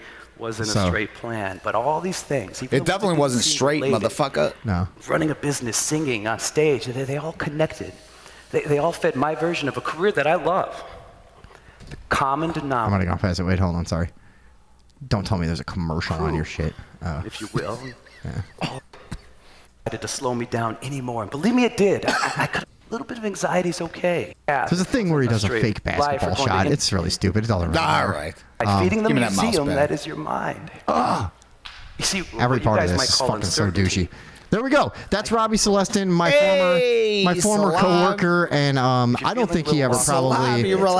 What was his name? Robbie Celestin. Robbie Celestin. Yeah. That's a guy that more. I've spent a regrettable amount of time with, and I don't think he ever viewed me as a contemporary or friend. I think he always probably looked down on me anyway. So whatever, fuck it. All right, let's go to some comments, and it's really all just C Villa. Just people saying, please stop doing this. No, he's like a fake motivational speaker. Yikes. You saw that one. What's the bottom line to this stupid thing? The guy's lucky he has this cover band. That's the thing, dude. Yeah. Have you ever seen a more fucking self-congratulatory and bloated explanation of why you sing in a cover band? Also, that really was what the fucking TED Talk was about. It wasn't about there. If you read between the lines, at the beginning. But if you read between the lines a little bit, that's a story of falling back on something. It's a story of you wanted to make movies, you wanted to do radio, you wanted to do this. And I know him personally, so I know he also has original music that never took off and blah, blah, blah. Yeah. You wanted to do a bunch of stuff, and then you're acting like it was this serendipitous. Yeah, like some sort of like godsend or like it just all led here. Yeah, exactly. No, it was your backup. Again, yeah. First of all, yes. That is so on point right there. Yeah. But also, you had a plan. It didn't work. You're telling people not to have a plan, but you're also saying it's just that it's... Yeah. Yeah. Well, I think we got him. Yeah. Hey, Robbie... him. If I put this on YouTube and you see it, no hard feelings. No, he actually has said good things about you. You're a great guy. Whatever. Yeah. You know, real cute. But he also said that you put things in your ass. Oh, also he has at antique stores. He has a podcast. So if he does have the ability to respond, and that's why we ultimately do this, is because we just want to get in fights with people, like we had with Flamingo and Lightning. Like spite out there. Well, yeah, and just like it's good. It's good to have a back and forth. Like he could respond to all this, and he could call me a fucking loser and a piece of shit and a failed artist. Can I? Whatever, you know. So yeah, huh? Wait, can I? Can you? Like you don't. You know I leave a briefcase with a tape recorder in here when I leave. Yeah, it's Costanza. Yeah. Oh no! Immediately I walk out. Tom's just like, this fucking wannabe. Jesus again. Christ! This fucking. Oh, what am I? I'm Ice fucking Mikko. One time I was camping in the UP, and I don't know why I was like a drug dealer then, you know. Sure. And so I was always just like dressed a certain way. Kind of like I am now. But, I was going to say, same thing. But a little flashier. And I had like a gold watch and a ring and everything and some like nice sunglasses and stuff. And we're out camping. I don't know why I was dressed like that. I just didn't dress any other way at the time. And so I stepped on our friend Max's sunglasses and broke them accidentally in the van. Yes. And he said, somebody was like... Shout out to Max. Somebody goes, Max, where's your sunglasses? And he goes... Oh, I had some sunglasses till Vinny Master Fresh over here fucking stepped on them. It was one of my favorite insults of me that's ever happened. That is pretty good. Yeah, that's pretty funny. All right, so we got something for a break time, or we're not doing a break yet. No, are you sure? Yeah, let's just fucking end it. No, we don't need to. What else are we going into? We have a couple other things. We're coming back with on-camera Paul. I thought we could do that, but then I'm not going to do the Rappaport thing. No, that's fine. We'll do those articles. We got stuff. We got those articles. And then the three of us on camera together. The chemistry is off the charts. It's going to be insane. We're gonna fucking open the doors of perception like these people wouldn't believe. Yes. Oh my God. I'm on a lot. Hey, here's the thing. I don't want to do that though. Huh? I don't want to do that. Doors of perception. Yeah, that part. No. Did you ever read Madeleine L'Engle? Oh my God, it's a phone call. All right, will you find something for the break? I'll talk to this guy. I am. Okay. All right, we got our old friend Max on the phone. Maximilian. What's going on? Hi, speaking to the original OG, Vinny Master Fresh. That's me. This is the guy that called me Vinny Master Fresh. What's going on? Also, he definitely knows that dude we were just talking about. Yeah. He also worked for that band that we talked about for the last hour that I don't think anyone really fucking gave a fuck about. Well, it was. I told you it wasn't going to happen, but I said I was going to. You were more interested in it than I know. me. No, that yeah, I will totally admit that. All right, Max, what's going on? Tom's going to pick something for the break just in case you're. So I'll keep it short and sweet, but okay. I was listening to the show, and I worked for that company for regrettably 12 years. And you guys were playing Robbie's TED Talk, and my girlfriend came home, and she came home right at the part where you're in Robbie's TED Talk, where he's like, I learned how to do this thing where I was like, and I just knew that I was like, this is my calling. And like, I looked at her face and I was like, baby, I didn't fart. Like, why are you making that face? She didn't like it, huh? No, dude. That's a real fucking. That is a fucking pussy. That's a dry up. Dryer. Yeah, that's a dry up right there. And also, I need a dryer. So if anyone has one for $100 that I can come out, try to get, break, threaten you, and then also take it to my house, and it's fine. Give me a call. That's what I do. That's what I do. I need a dryer. I only tell dryers to be threatened. So. It's a ploy to like get you there. So, like, I'm a masochist. So yeah, Max worked with those guys for a long time. Dude, that's hilarious. Did she actually just walk in while that was going on? No, that's not. That's not a bit. Yeah, that's what I thought. That's real, huh? Guys, this is real life. That was real what life. The fuck? Real? Wait, is it? Sorry, Max. Go ahead. Let him talk for a second because he's. I don't want to. What do you have any other? Because we're headed to a break. Did you want to say anything else about the whole thing? You want to get your licks in or no? Damn it! Sorry. It would be a whole another hour. I just have to say, it was fucking terrible. Like, I mean, come on. Yeah. Like you know. Well, the TED Talk was terrible, but are you talking about working with them was terrible too? Yes. That's what I thought. No, it really is. That's what I thought. I didn't know which one. Max, because did I hit the nail on the head with the soul deadening nature of having to watch these phonies fucking prance around like idiots all the time, and you know what I mean, and act like they're like accomplishing something, doing something. Yeah, right. Yeah, and it's like, not as successful as them, but like I was in cover bands and shit like that. And well, that's how they'll interpret it, though. Huh? But they were just like so up their own asses that they just thought that they were so cool, and like how you said, like we do these country. Go on, sorry. We would do these gigs, and like no one wanted us there. Yeah, and it was like half the time. Yeah. I know. It was so funny. Like the band, like nobody wanted the band there. They would have hired the band for probably like $8,000 to $10,000, and nobody cared that we were there. That's for the type of places we were going. That's the soullessness of it. You know what I mean? Like, okay, well, when he said that, I thought he meant you. Like stiff competition. Yeah. No, wait, Max. When you said that, though, I know the band is there. I thought you were saying. I thought that he was saying like nobody wanted us there, like you and Vinny. Oh, they definitely didn't want us there. Yeah, which is why I believed it. Dude, actually, here's something funny, Max. I was reminded the other day. Well, you're talking about the whole band. Go on. So I was reminded the other day. Here's something that used to happen. So me and Max used to be like a 2-man crew on a lot of these, and so we would sometimes like a cheesy band or a rap name right there. Several times. We would be you'd be at a Billionaires event, right? And somewhere you would never be invited or allowed in your fucking wildest dreams unless we were working at it, right? And so, Max, how many times did it happen that me and him would go out somewhere to smoke or whatever, and we'd be coming back in? Someone would be like, dude, "Who are you?" We'd be in a crowd of 75 people, and they would. Max. Luke says, "What's up, Max?" Go on. Okay, we'd be in a crowd. No, that's what we're doing now. Hold on, that's not what we're doing. That is what we're doing. So we'd be in a crowd of like 75 people walking back through an entrance, and the fucking security would be like, "You two, what are you doing here?"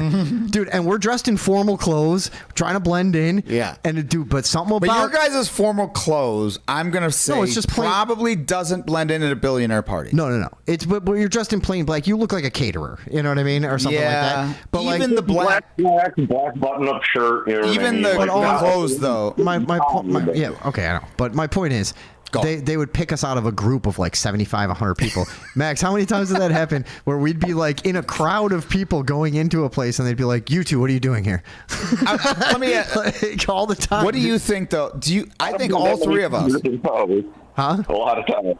What'd you I don't say? have enough fingers and toes to count a lot of times. Dude, it happened a lot, yeah. Hey, man, your then phone sucks. Sometimes we'd have to go, "Hey, man, we just talked to you 10 minutes ago." Just because you would check in with security, and 10 minutes later, they'd be like, "Hold on, what are you doing?" I'm going to say this. I think you, me, and Max could look at a lineup of 50 people, and 2 of them are dressed like kind of like they're supposed to be there, but I bet you we could tell. I bet you could always pick that. I'm saying we could. I could pick me out. That's easy. Exactly. I mean, that's what I'm saying. I could pick me out. I could pick me out for sure. When you've dude. worked with a ton You're like, why is that guy's nose all crooked and shit? Well, like, here's the that thing, dude dude. looks like he's been hit with a jackhammer. When you've worked with a ton of like really old money people, here's what I've noticed.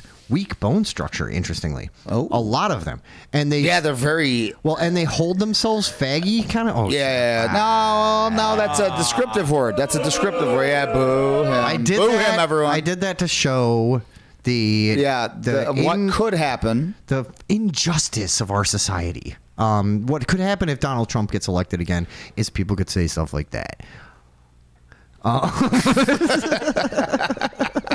Horrible fucking cover, dude. What are you doing?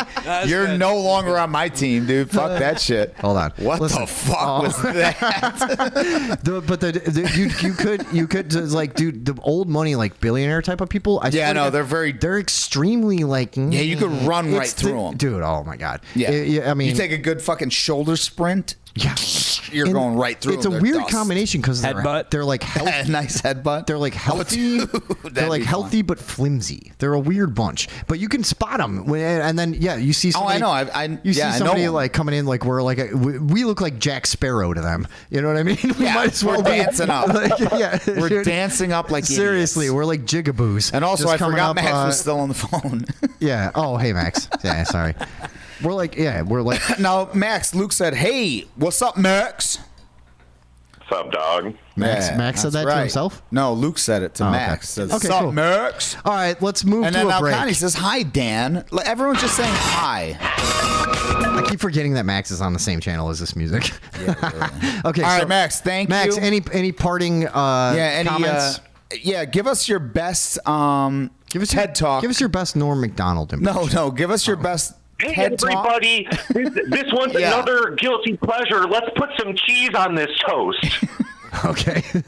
And that's why you're no longer playing Fortnite he just did one of Robbie's line, like he would say at the show. All right, you're back in. Guys, this is a guilty pleasure, and I'd be like DMX, and he'd be like, "It's Mr. Brightside." Like, all right. Anyways, goodbye, Max. I love you. Goodbye. All right. He hung up, dog. I hung up on him.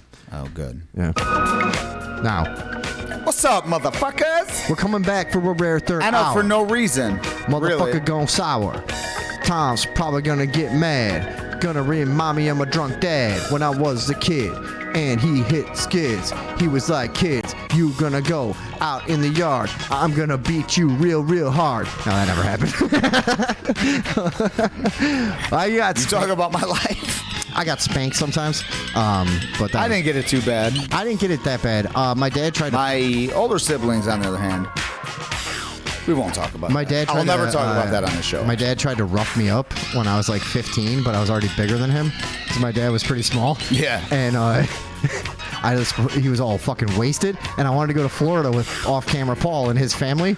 And Who's about to be on camera, Paul? my dad drunkenly, classic like kids in the hall dad style, just got really drunk and decided that I hadn't asked him permission enough to go, and he was fucking feeling disrespected as a dad, and he tried to push me around in the hallway, and I just fucking pushed him over like an old. Is this a Dalia skit? Old dumb drunk? No, this really happened. Oh.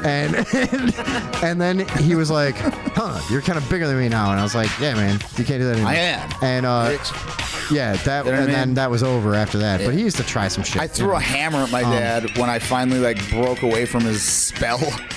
Yeah, We you were on gotta a break roof. the spell, dude. Yeah. And Yeah, he yeah. was like starting to fucking belittle me a little bit, and I fucking had a hammer in my hand, and I was just like, and I fucking launched this thing right at it, dude. threw a hammer at your dad? At my dad's fucking head, dude. Yeah. What? Yeah. And it fucking, dude, this thing flew true as like the golden fucking arrow of Hermes or whatever the fuck.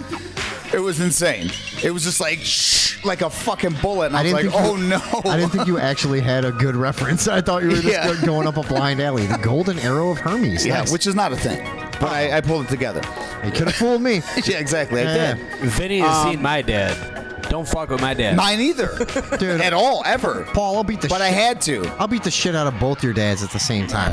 All right, we're going to break, folks. All I gotta do- but me and Paul are gonna go beat his ass now. All I gotta fuck do are we is talking about, summon son? all I gotta do is summon my dad's cigarette smoking power. It's like this. Yeah.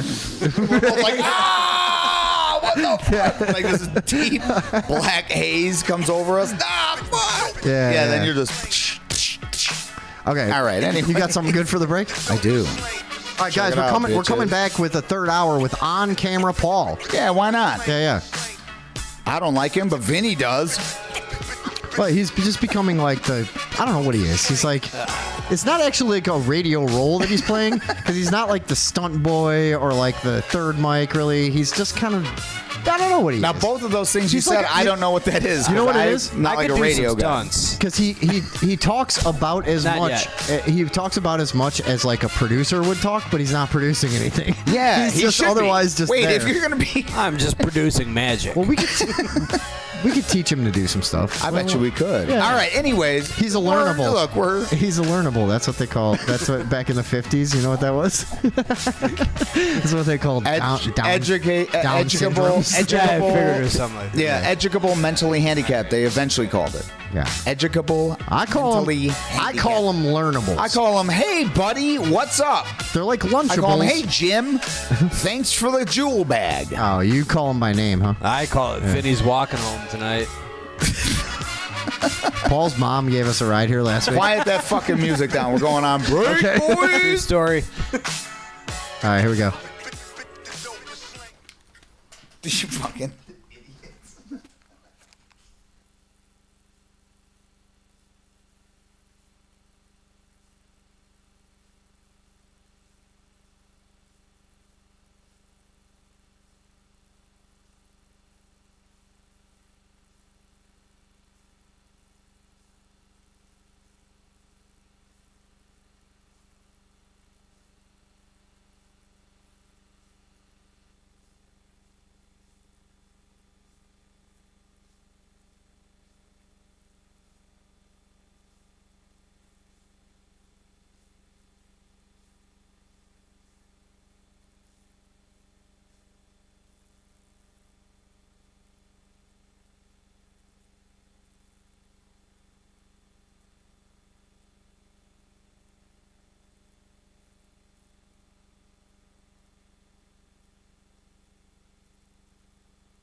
probably just leaning over people like, no, what's he got to say to me? Yeah.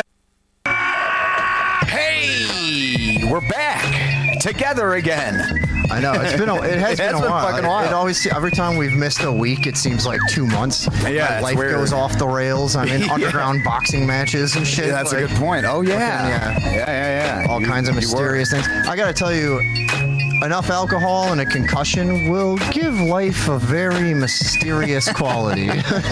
You know what I mean? Yeah. Almost a dream-like. You know I do. A dream-like veneer.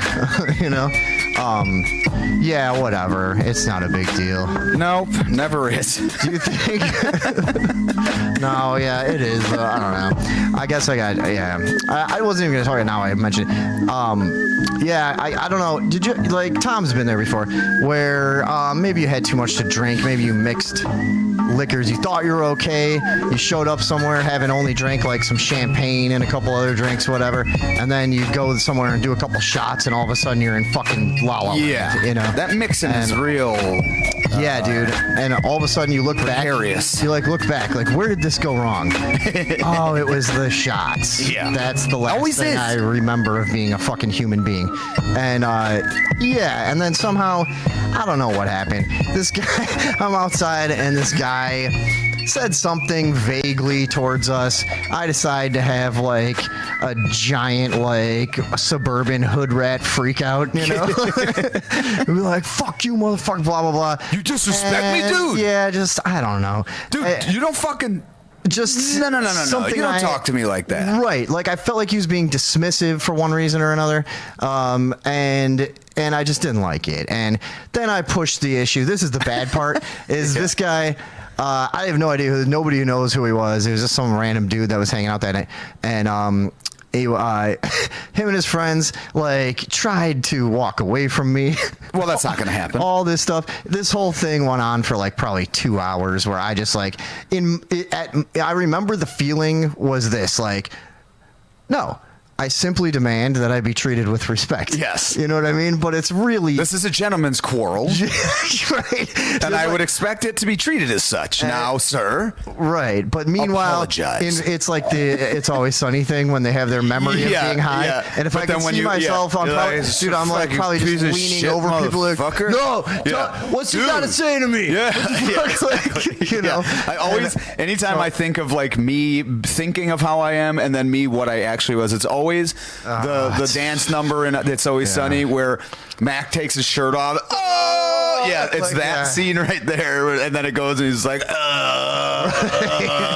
yeah, dude. Oh my god, sweaty.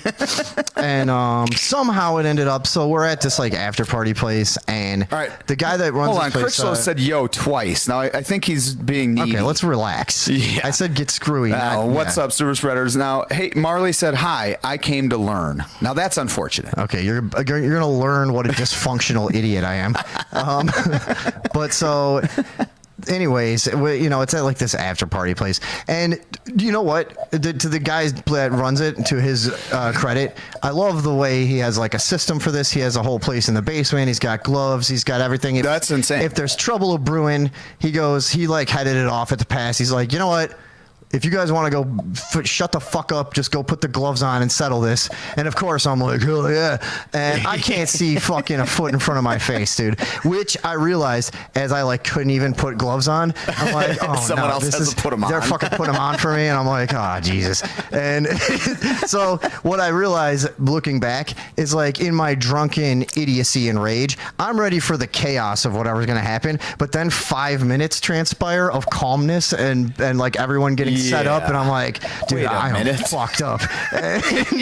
So I realized at that point, I'm like, I'll never forgive myself if I just back out now. You know what I mean? So I'm gloves are on, dude. Gloves are on. So I'm like, there's no going back. So I'm like, you know what? I'm pretty sure I know what's going to happen here, but I'm just going to go for it. Plus, this guy had a few inches on me and probably a few years the other way. And so I'm like, I'm pretty sure this guy's going to beat my ass, but I have to fucking do this now. So last thing I remember is kind of just lining up a little bit. Next thing I know, I'm like putting my shoes back on. There's just people patting me on the back and shit. I'm like, oh, okay. And I knew what happened. I'm like, I don't remember it, but I'm like, I'm pretty sure I know what just happened here. And then for some reason, it's one of those weird times where then you're like still there for an hour and just like, you know, walking around talking and shit. Leave. Just like, I don't think I gave a shit. I was completely out of my fucking head. I was just like, whatever, man. And then I even like tried to go back up to the guy and be like, hey, no hard feelings, dude. And he's just like, get the fuck away from me. I'm like, all right, whatever. But yeah, one of those ones where like it's not even saving face. It's just like I didn't have a face to say. Just, like, at that point, no face. Got no face. I'm just a faceless idiot walking around laughing at that point. I mean, it's whatever, dude. It was holiday fun. It was holiday hijinks. But so that's really what it was. I feel like really dumb about getting so fucked up and not be really, because I wasn't like being myself. Normally 9 times out of 10 I would just move on and ignore whatever this was, you know. But like you feel creepy when you look back and you're like, who the fuck was I? What did I think I was doing? Why was that important to me? That's the thing, is obviously boxing is not that important to me, or else I would do it once in a while when I was sober. You know what I mean? Otherwise it wouldn't be that the only times I've ever been in fights were after a whole bunch of liquor. You know what I mean? I've never gone 100%. At 2 o'clock in the afternoon and I'm like, you know what I'm going to do is go train. Fought an actual fight. I'm an idiot. Yeah. So anyways, so I dealt, and then like you spend a few days just feeling really.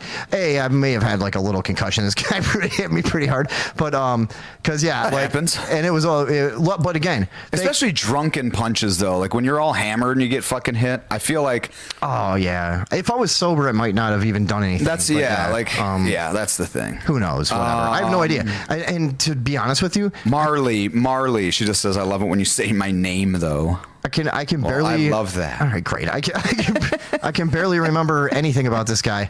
Like in my mind, you could introduce me to him again. Oh yeah, and it could be 15 different people, and I'd believe you. Like, so that's what kind of state I was in. Yeah, you know? Vinny and I were talking about this, and there was a time not too long ago where I got sucker punched at a after hours bar, and I was convinced that it was this other some other dude that like knew people that I knew, and I was like, your boy fucking jumped me the other, you know, whatever, because it split my lip open. I was bleeding all over the place. But then I was like there many more times, and then I ended up like talking to these guys, and they were like acting a certain way, and I was like, wait a minute, and I started being like, wait, are you fucking trying to say? And they're like, yeah, man, the other day my boy fucking, you know, blah blah blah, sat you down or something. I'm like, dude, he fucking blindsided me. It's not like something to be, but either way, the point is I wouldn't be able to, even though I then met them again and again, I couldn't pull them out of it. Yeah. It was, yeah. You could give me A or B choice, and I'd probably it's a 50-50 for me because I have no fucking clue who they are. And that's how you don't drink, folks. Exactly. And that's why I'm staring down the barrel of a long sober period, because it's like, dude, once it starts getting to that point, you're like, you have to have a long reset. So no, in reality, I should stop drinking for the rest of my life. And it's been shown, you know. I mean, like, it's just like any logical person would look at my whole history and like at what is at the root cause. Yeah, what's the one common denominator of every bad thing that's ever same here. Like absolutely dumb, chaotic event. Every fucking piece of shit thing that happened that didn't need to happen. 100%. Every dumb fucking mistake. Like what? I mean, so yeah, obviously. But what's a realistic amount of time? You know what I mean? A week and a half. No, it's got to be longer than that. Yeah. Yeah, I mean, this is what people like us do. So like me and Tom have never been like the wake up and drink every day people or whatever, but we are fucking like sometimes way too much, a binger more, you know what I mean? And I always get to be like maybe 5 or 6 days. And then it starts to be like, ugh, well, I feel pretty good. Like, because you bounce back and you start feeling all right, and you start feeling like, well, you know, I'll just get like a bottle of wine. That's how it starts. You know? 6-pack of White Claw, I'll just get a 6 or a fucking seltzers. What's the harm in that? That first time you have like 4 or 5 drinks and you're like, hey man, I did it. I'm gonna have some nachos and go to bed. And you wake up and you're like, damn, I'm normal. I got normal. I did it. I did. Dude, you know how many times I've thought that I turned that corner and was like, dude, I figured it out. I learned how now. Yeah, I figured it out. Finally, man.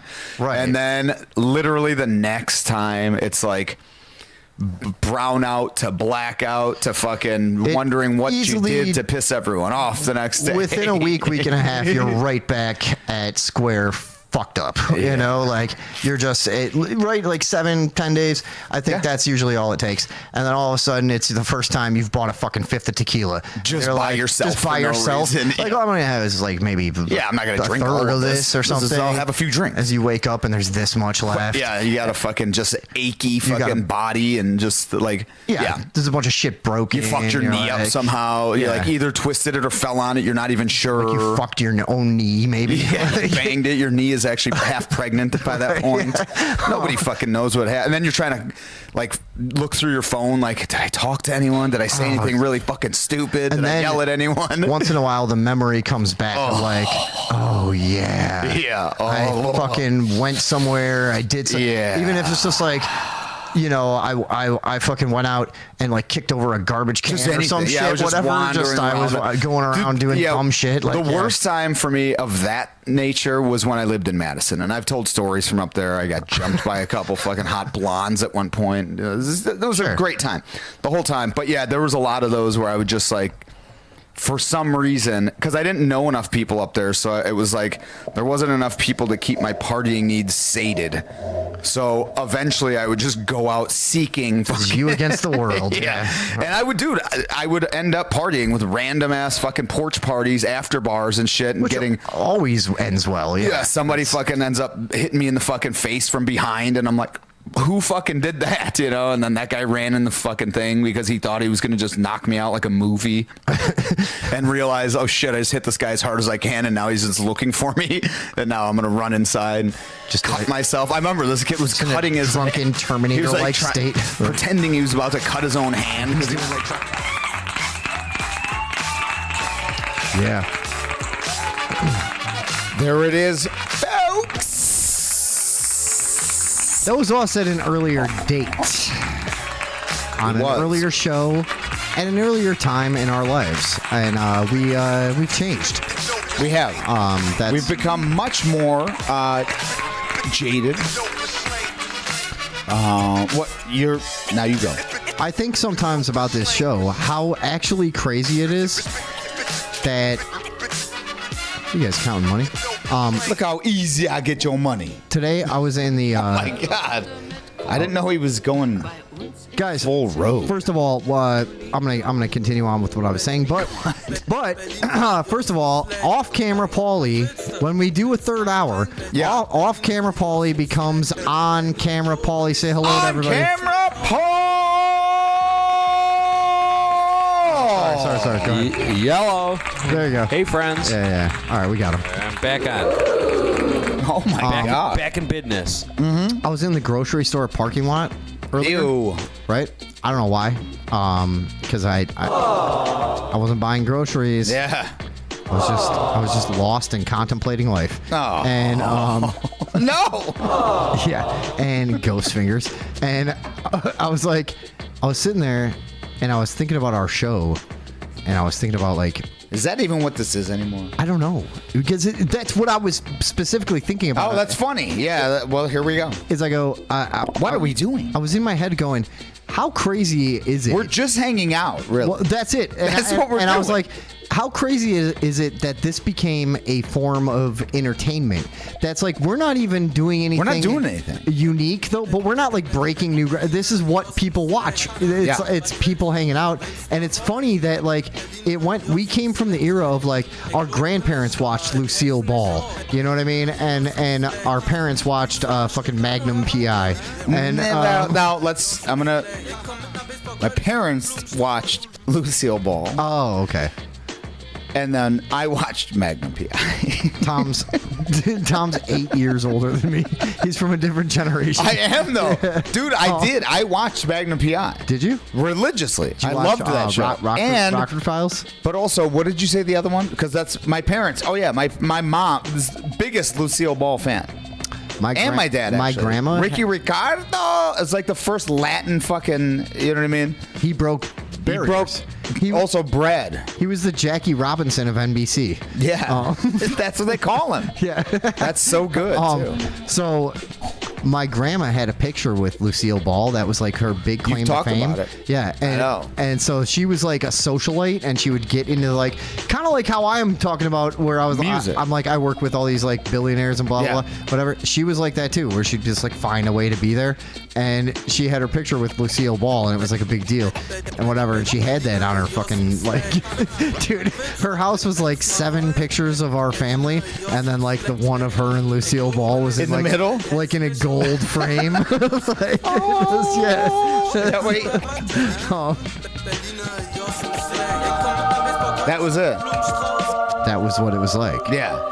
But her and Lucille Ball. My point is, they came from this era of like entertainment was so fucking crafted. That's and what so, happened. and so controlled. Yeah. And now I was tripping out, dude, today. Like fucking Almost took your drink. like Cholo style. Who Like, was? Me. I wasn't on drugs. I wasn't on mushrooms, but I was tripping out Cholo style. Oh, just meaning that I'm yeah. thinking about something. Yeah. You know? And Yeah. So like, you know how a Mexican guy will be like, dude, I was tripping out on the Dude, I was tripping out, man. I was thinking about something. Dude, I was tripping out earlier. Dude, I was tripping out. Earlier, I was like- tripping out, bro. Earlier? I was thinking about something. Dude, like when I lived Yeah, but what? when I lived over in Burbank, a Coke was 79 cents, Dude, man. when I was like over in Berwyn, I was tripping out on that. It's like fucking tripping out, bro. It's like $1.69 I now. went to like a local grocery guy, and like everything was like a little more expensive. Yeah. And then I was tripping out, Dude, bro. that'll trip you out. I was tripping out. That'll trip you out. Yeah. And, dude, so I was tripping out in this fucking grocery I store. just became that character, by the way. I know. It was beautiful. I was tripping out in this Little grocery homie. store. I've been honing guys, my craft. I was tripping out in a grocery store parking lot. And I was I thinking like when like, Vinny, I like when Vinny gets fucking. I was. I get doxhoundy. Oh, bitey and shit.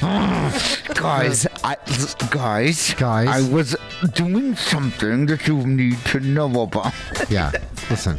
All right, go. Okay. All right, go. So I was Turn this fucking music off, dude. I like this music. I was tripping out. I do too, but guys, stop. I was distracted. I was tripping out in this grocery store parking lot. I was thinking about our show, man, and I was like, how fucking tripped out is it that we just like it's a form of entertainment that we think is somehow viable and is on paper. Yeah. Theoretically possible that we could entertain people by just like having a camera on in your house, and we got fish and we got this guy. Yeah. Paul was at my day job earlier, guys. I'm gonna get over my embarrassment. A year ago, I had to take a job back in a restaurant. All right, I work in a fucking restaurant. It sucks. I hate admitting it. I don't but- want to. Can I leave for this? Yeah, go ahead. I don't need you. Where are you going? Make it drink. But go ahead. You just made one. I thought it would also be funny. Interrupted because I actually don't need to be here for this. Yeah. But it's gonna All be right, go get a fucking drink. But it's gonna be weird. Yeah, All right, it's no, fine. I am going to. Okay. Well, All right, now. let me run this shit back. What I was saying was I've been embarrassed to talk about this publicly, and that's sometimes the best stuff to talk about, I think. You're zigging when you say. People love to hear about what you don't like about yourself. And I had crashed and burned at some point. I was making a lot of money. I was doing a lot of stuff. I was in the mentality. Sometimes people understand this. Wealth is a mentality in a lot of ways. Tom knows this. A lot of people understand this. When you think you're worth something, you tend to get it. And when you don't, you don't. And I had fucking fallen, right? And I get to a point where I'm like, I just need a regular fucking job. I haven't had one in 10 years. And so I go and I get this fucking job. And it's a terrible thing. It's a real terrible thing to have to work, right? Yeah, getting back into it and not making that stupid money that you were at the other gig. Paul's been through the same thing. You were making tons of money, right? At one point. So what I make in a week now, I used to make in like 2 days. In a day, maybe sometimes, right? Rarely a day, but at least 2. Mm-hmm. The fuck was the point of this? I completely forgot. What were we talking about? What were we talking about? It was your point, dude. I know. We were talking about before this. What? Hello? Holy shit. What is going on here? What happened? I completely forgot what the original point was. Oh my God, dude! I left for 1 second and you guys lost everything. Oh. Okay, here's what it was. The Jews are. That wasn't it. Oh, okay. I gotta leave for another 1 Hold second. on. Wait. All right. Here's what it was, guys. As you go through life, you're gonna find that you gather skills, and these skills could be applicable. Is that how you say that? I don't know, because you know what? I'm not into words. Okay, I'm not into just I shouldn't say I'm not into words, because I'm a big fan of dialogue, and I've worked on dialogue. I like comic books. It's a good thing. Dialogue is great. People talking to each other. No, I got this. People talking to each other. Okay, but I found that as I went through, I'm doing a TED Talk, by the way. As I've gone through life, I gathered skills in certain areas, and then I found that some of them transferred to other areas of my life. Now, you're 19. You don't know that I'm actually secretly a douche that tries to fuck all the backup singers. Oh, I didn't mean to say that. Hold on. Wait. Look, post. We'll get it in post. I actually probably shouldn't have said that. All right, listen. You fucks. We're done talking about those idiots. Yeah. Okay. Because they're idiots. And we've already covered them for 4 hours. Yeah. Hey, look, it's me. He says, I used to love Opie and Anthony. Me too. Hangout. The people shooting the shit with agenda. What? Breaking each other's balls for the laughs. Don't feel guilty and have no agenda on some shows. Oh, yeah. Oh, he's saying when we were talking about just getting loose. Oh, we're getting loose as fuck. Yeah, we're loose, dude. Yeah. I mean, and that's fine. I'm actually too loose. I'm about to go to my neighbors. Yeah, Tom. Start fucking them up. Tom has a neighbor across the street. I have a lot of neighbors that I don't like, actually. That he really hates, and then he all of them, actually. He focuses I was going on to say too much. most, but it's all of them. Right. Talk about situations where I feel. Yeah, I don't like them. We've talked about this on the show before. There are situations when, so me and Tom's relationship. Well, don't say that. No, our romantic and sexual relationship revolves around secrecy. But no, me and Tom's relationship has to do mostly, and this is actually just going to make this whole thing creepier, because this was my original point, has mostly to do with us hanging out with each other only. And so we don't let the outside world in too often. But when I get in situations with other people and Tom, sometimes it can be stressful. So what I would say is this. Sometimes we have an interaction with Tom's neighbor. A couple times this has happened. And this is Which guy. One? That guy? Yeah. You hate. So, I don't hate him. Nah. I just think he's weird. He's like a... I just think he's weird. He's like said you hated him. No, I never said it. So hold on. Let me tell them what's going on. Well, I didn't say it, though. It's kind of like a dumb But I didn't say guy. it. He's kind of like a dumb But I guy didn't say it. that's on disability or something, right? You know what I mean? Oh. And he's kind of a piece of you're shit. talking about that guy. I thought you were talking about the Iraqi across the street. You're talking about Daryl. They're Indian. What are you talking? The Iraqi? There's like whatever. fucking Indian people It's the same across shit. the street. No, they're Pakistani, actually. Oh, okay. Racist. That was insensitive. But listen, there's this fucking guy who's like a real nice guy, right? But No, he's not. Hold on, but he's That's like the problem. he's kind of like a he's the problem. He's kind of like a out of work contractor, Nah. pillhead type of guy or something. You know what I mean? Great And dude. So a couple times I've been involved in a situation with this guy and Tom, where Tom is like openly like the guy's like, hey, can you help me? No, I can't. Can you Go help fuck me yourself. move it? Go buy. I think no. One time we helped him, and We did with the little car. So the guy is trying to make like friendly banter. Yeah, and Tom it's not going anywhere. Here's what's Fuck- funny about fuck you. Tom is he literally does not care what's awkward. Tom doesn't care if something is awkward. He doesn't. I don't recognize if it is. You don't have awkward. Yeah, that's what I'm saying. Yeah, that's yeah. the I thing. think that is it. It's not. I think that is it. It's not in your program. That's the reason Like- that I can just go up in front of a bar and just like talk nonsense. Here's what for happens. no reason. It makes no difference. I'm very racing turtles. Yeah. Hold on. Like, okay. But I like talking about our differences sometimes because too many times I think we disagree on everything. Me and you. But yeah, I hate you, dude. I know. I hate you too. Yeah. And here's why I hate you, because you don't know when things are awkward, and it drives me crazy. It should, because I probably will get you into a bad situation. No, you've gotten me into bad That's situations. what I'm saying. That is what I'm saying. So Tom doesn't get. So he just goes like. He just goes. It's not me. It's drunk Tom. No. Be specific. No. No, it's not actually. No, sober in the middle of the day, Tom. We'll do stuff like this. Jesus We're helping a guy. Tom, hold on. When we got the washing machine. Yeah. No, not that. We talked about the washing We machine. did. We already did. All right. So. Were you drunk? No. Guys, Tom's neighbor wants us to help him move this like box of like it's like a swing set or something. I don't remember what it was, but it was all it's a bench or some shit. I forget. No, it wasn't. It was just some boxes. I have no idea what it was. It was some boxes of stuff. It was a canopy or some shit. And we go over there, and Tom's like, "All right, we should go help my neighbor." And I was like, "Oh, we'll go do something nice. That's good." And Tom goes over there like, "Yeah, what are we gonna do?" Yeah. What are we doing? All right, let's go. And the guy's like trying to make some small talk and stuff, and Tom's like, "Man, I'm fucking busy, man. Let's move this fucking shit so I can go back to my fucking house alone without you." Like, dude, it was like that harsh, and I was in the meantime. This is how it always is. It is kind of true. Whenever I was kind of doing that, dude. Whenever me and Tom are like with another person, it's him doing that and me going like, "Hey man, it's you going, I'll get him out of here." That's what it is. Yeah, that is what it is. Don't worry, I'll take care of it. Very, very many times. Yeah. And now, the fact that I just said that many times tells me I'm wasted. But I'm overcompensating and trying to be nice to the guy and going like, "Dude, I really like it." Remember I was telling him I like your yard decorations and stuff, and I'm like, "Dude, it's like the abused wife thing that happened with the fucking." Like Tom starts to get mad, and I start to go like, "Oh my god, kids, go upstairs. I've burned dinner again. We need to damage control." The funniest thing is that all of a sudden a plate of spaghetti hits the wall. Oh my god, and it's off, dude. And then yeah. That's why they had such shiny paint back then.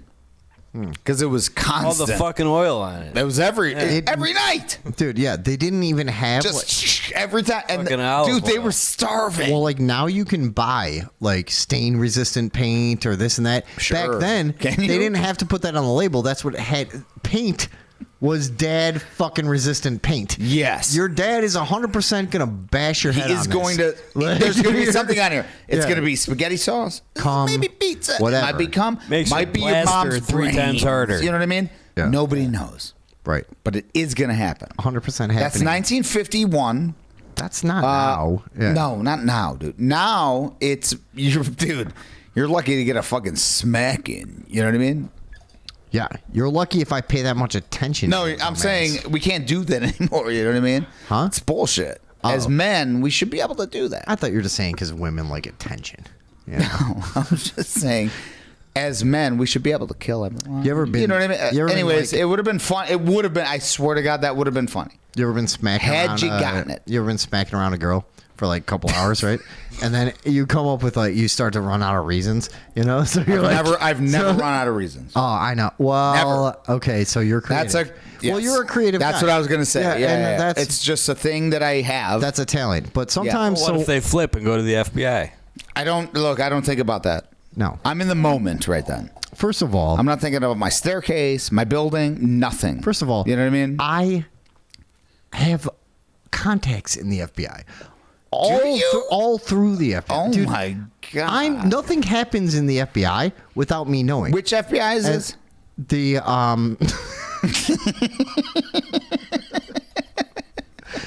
you could have just said Federal Bureau of Investigation. I could have. Yeah. But I was would have been easy. I was thinking about stuff like it's gonna be like the fucking bitch instigator or something. But fat bitch.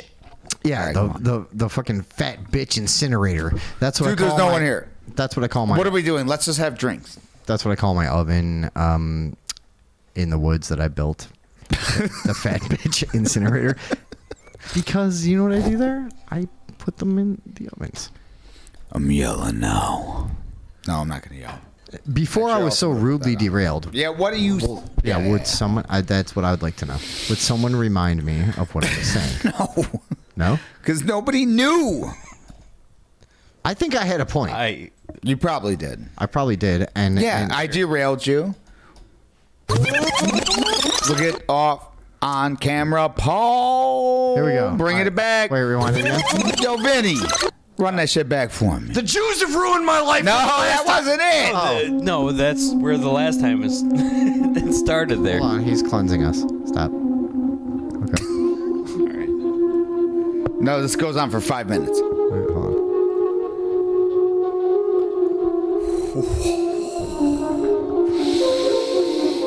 So after this is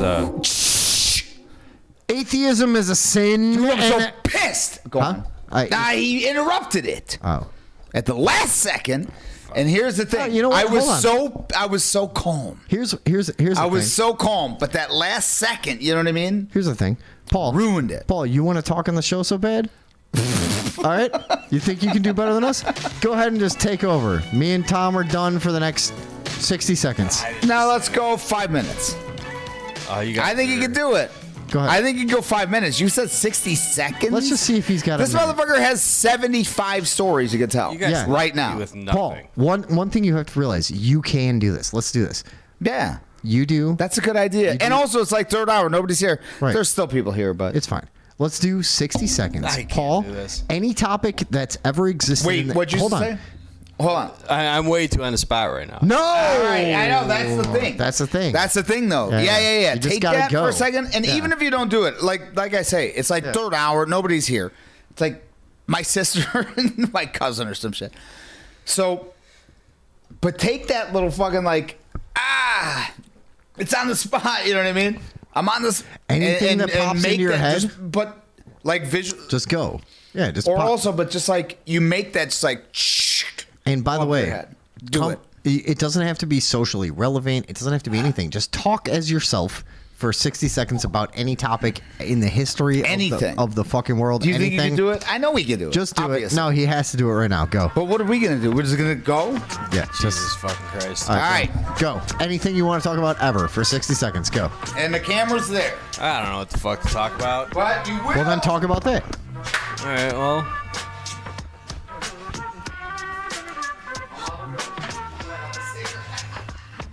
Go. Anything ever.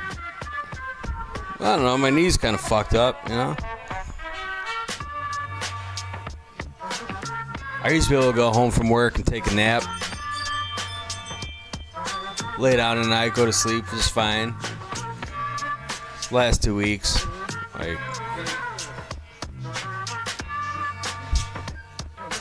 Tom's making mole faces. Paul, let me just give you a little advice here. Hold on. I'm going to restart the 60 seconds. You're not George Norrie. You're not Gil Scott Heron. You're not doing. I don't know either of those people. I know. I'm a bad reference guy because I know a lot of obscure Are they things. from the 1880s? Nah, George Norrie is kind of he was the host of Coast to Coast. It's a paranormal and metaphysical radio show. Art Bell. Sort of the precursor to a lot of podcasting that happens today. Gil Scott Heron was a. Well, Art Bell did. Coast to Gil Coast Scott for a long Heron time. was a Afrocentric poet. He did The Revolution Will Not Be Televised. Anyways, look, you're not Gil Scott Heron, dude. You need to just tell your story. I didn't have a story. I was trying to get to something, but hold on. I didn't He's know gonna do where. this. Tell your story in your own voice. Don't talk in neurolinguistic programming. Where no, him. Oh. Where he's talking for 3 seconds at a time and then pausing. Just Ooh, pause. soothing, though. Just talk like you called me on the phone and you would just talk. Like Okay, wait. Well, I can't. Nope. I got the. You're coaching him on how to talk? We're doing an interesting experiment. But you're coaching him on how to talk. On a show, yeah. Why? Why, you got a problem with that? So, listen, Paul. Talk about your knee for 60 seconds. Make it funny. All right, ready? I can't. No. Don't give in to him. Do it and then fucking tell him. See? Yeah. Dumb fuck. Yeah, show me. Show me what you got. I've got nothing, really. Come on. All right, just try it. Just say the first thing that comes to your mind. Here's what he doesn't realize. Okay, But you see how I noticed that fucking effect was on my voice, and I just went to your mind. Whatever. It's just I know your brain does it. Yeah. He doesn't realize that he can do it. I know, but he can. I know. All right. So that's Paul, what I'm saying. Here's what we're gonna do. You're going to talk about your knee in a funny way and be yourself. Just be your natural self talking to me. Imagine, close your eyes, okay? Close your eyes, talk to me on the phone. I'm going to get him 6 more sunglasses. You're just in my kitchen. This way he's got so many that, you know what I mean? It's very dark. You're just in my kitchen. You're just stoned. You're just talking to me about your knee. Be really, really funny, though, or else we're going to be pissed off. So, go. I got nothing. 60 seconds funny on your knee. You do. I've got nothing. I know. So use that. Then talk about that you have nothing. Yeah. Why are these fucking idiots making me do this? Whatever. Any of that shit. I'm so stupid. I can't even do this. And any of that. Like it's just come on, man. Okay, maybe he can't. Maybe he's not. He can do it. This is a I know rite he of, can. This is a rite of passage. That's not what I'm saying. He needs to get over some of his stage fucking That's fright. okay. He's always like this. He's been performing for fucking years. He's been on stage with me I don't know how many times. And then he acts like, oh, baby in the woods. I don't know. Shut up. Perform. Now. Go. About your knee. Funny. 60 seconds. Go. Come on. Come on, do it. It's a piece of shit. I got nothing. Hold the mic right up to your mouth. Tell the story of your knee, how it happened, what you're doing. I don't know what happened to my knee. Okay, I woke up in the middle of the night and it fucking hurt. Here we go. I thought it was like an old sports injury. Turned out it was gout, and I was treating it wrong the entire time. I was fucking icing it. I should have just been resting it. But did you like fall at any point, or like did anything fucked up happen? Yeah, the last to thing it? fucked up that happened That's to what I'm it saying, was like 8 years ago. But like, okay, now I'm not critiquing you. I'm not. Because there's no reason for him to be even doing this, because you just told him randomly to do it. But all right, fine. I will say this, but hold on, I'll say this though. But when you're going, no, hold on, let me talk for a fucking second. So, anyways, but he put you on the spot, and then but you're talking about a subject, your knee, and all that shit. I know you have funny shit that happened because of it. You know what I mean? And maybe not funny, but shit you could make funny. You know what I mean? Like, you get up, you're sleeping, you know what I mean? Like, you fucking get up to take a piss, whatever, and you're like, oh, you fall down, whatever. Oh, well. Whatever the fuck happened. You know what I'm saying? Sleeping sucks. Yeah. Anytime your knee is fucking swelled up or to take gout the shit, levels, wiping your awful. ass. Yeah, your knee has to stay kind of straight. Try this. Fucking bullshit. Next time you take a shit, put your just straighten your leg out and just pop it out. Yeah, there. dude. Just pretend like you can't bend your knee at all, and then sit down on the toilet, take a shit, TED and Talk. then try TED to lean Talk. over and wipe your fucking ass. Hey, TED Talk. Good luck, dude. TED Talk right there, dude. Can I say something, please? When someone tells you, do 60 seconds on your knee and make it funny, that's what you're looking for. That's what's funny about your knee being That's hurt. what I'm saying. Is you're taking a shit and it sucks. That's what I'm saying. But he was thinking, like, how he did it, or you know what I mean? Whatever. That's what I said. I said, yeah, but is there like bullshit that happened because of this thing? And then you make a joke like because this. you know what I do? Yeah. I guide. It's not a joke. I guide people. I don't. Real. Also, yeah, that's a good point. But you come up with references and you're like, dude, you're doing a sideways. All right, nobody's here. I had a good one. You're doing a sideways Heisman. I'm ending this stream. Huh? Why? Because what are we doing? We're just fucking talking. We can do that over there. We can actually just hang out. Oh my! Know what I mean? We're Go having a shoot good the- time. shoot I'm the giving him shotgun in the I'm basement. giving him a Yeah. lesson. Well, dude, we're hanging out. This is a great drunk live. Fine, stream. go. This is a great drunk live. Okay, Go. all right. How about this? Since I put him on the spot, you guys give me any topic. Nothing. I don't care. Hold on. Give me any topic on the planet. We Earth. don't care. Neither of us give a shit. How about that? That's not yes. How about neither of us give a fuck? That's not yes anding. That is not. That is the absolute. No, fuck you. Fuck off, actually, with that fucking improv shit. You're supposed to yes and me. Fuck you. And I said that earlier. I was like, dude, yes and a little more. No, anyways. Come on. Go take a straight leg. All right, you go. Well, hold what on. are we doing? Dude, we could do some fun shit. Okay, let's go with this. Give me 60 seconds. We'll time it. Okay, because Paul, he froze up. No, he didn't. I didn't think he did. He said hasn't got what it something. takes. Oh. He's But wet. you think you do, though. He's a wet noodle. He's got But you prepared think you do. material. I know, that's what I was going to say. I think he's got a fucking... He's had shit and Yeah, he's been doing this. back here forever. No. I got what it takes, and I want to prove myself tonight. Fine. Okay? In front of you and you. Some big-time Hollywood producers Exactly. that think Yeah. you're above me. Should I go This is a put bit. a He's sports doing a going bit. on? I'm not doing a bit. Give me any topic in the world, and I will not do a bit about it. No, but you're going to have to take his mic, go up there, and say it like into the camera as you're as a fucking... So you're saying we can give you any topic, and you can make it into a joke? 60. I'll do 60 seconds of brilliant material. On anything. Now, here's the funny part. I literally just made that up, and he's already on board.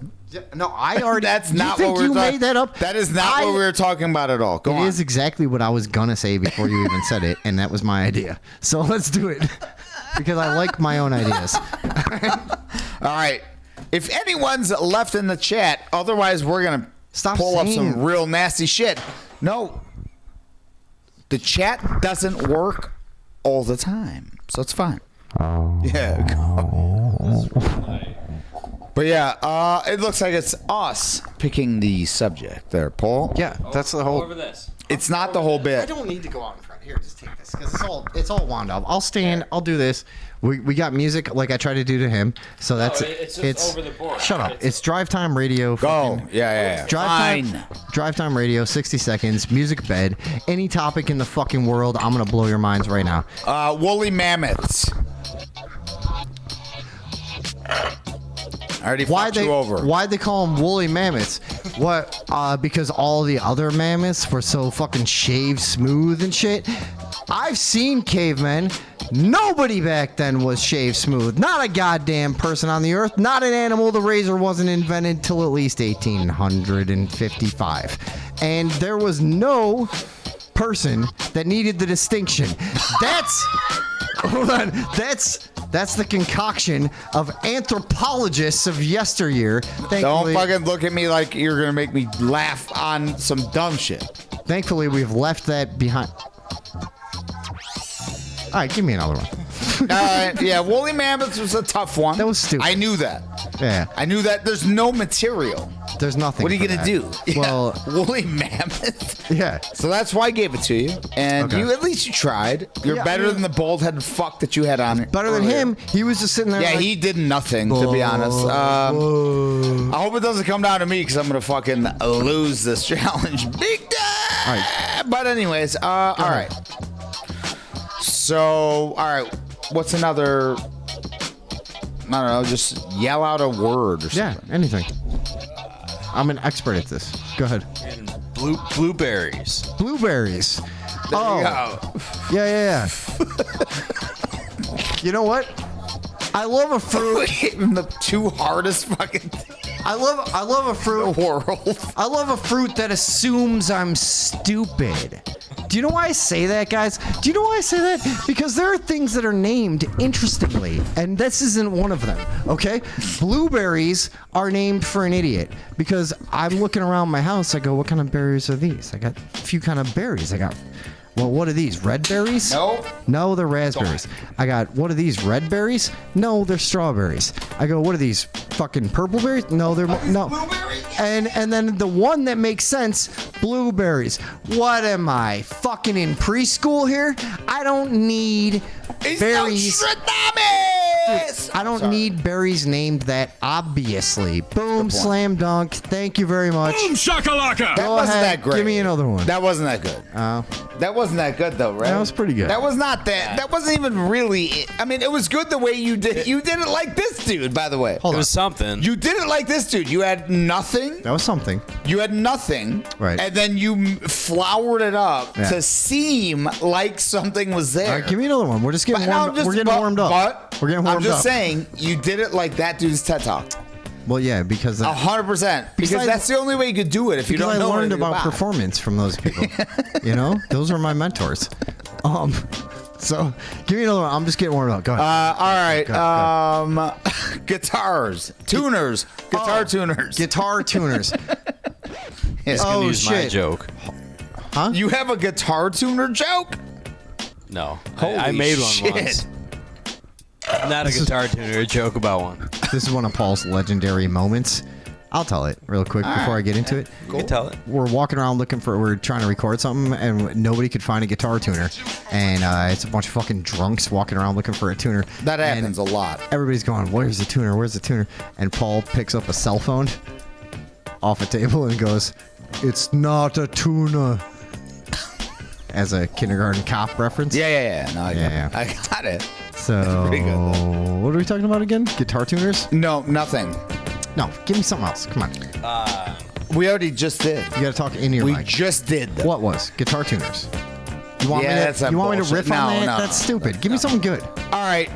I mean, there's nothing good, dude. You're not going to riff on anything that good. Mice. I'm doing anything. Chairs. Fucking. Guys, the chat is going wild, by the way. This is 60-second riffs. This is Maybe they have some ideas. All right, yeah. We got to go. We'll go around. We'll do this. All right, Jim Beam.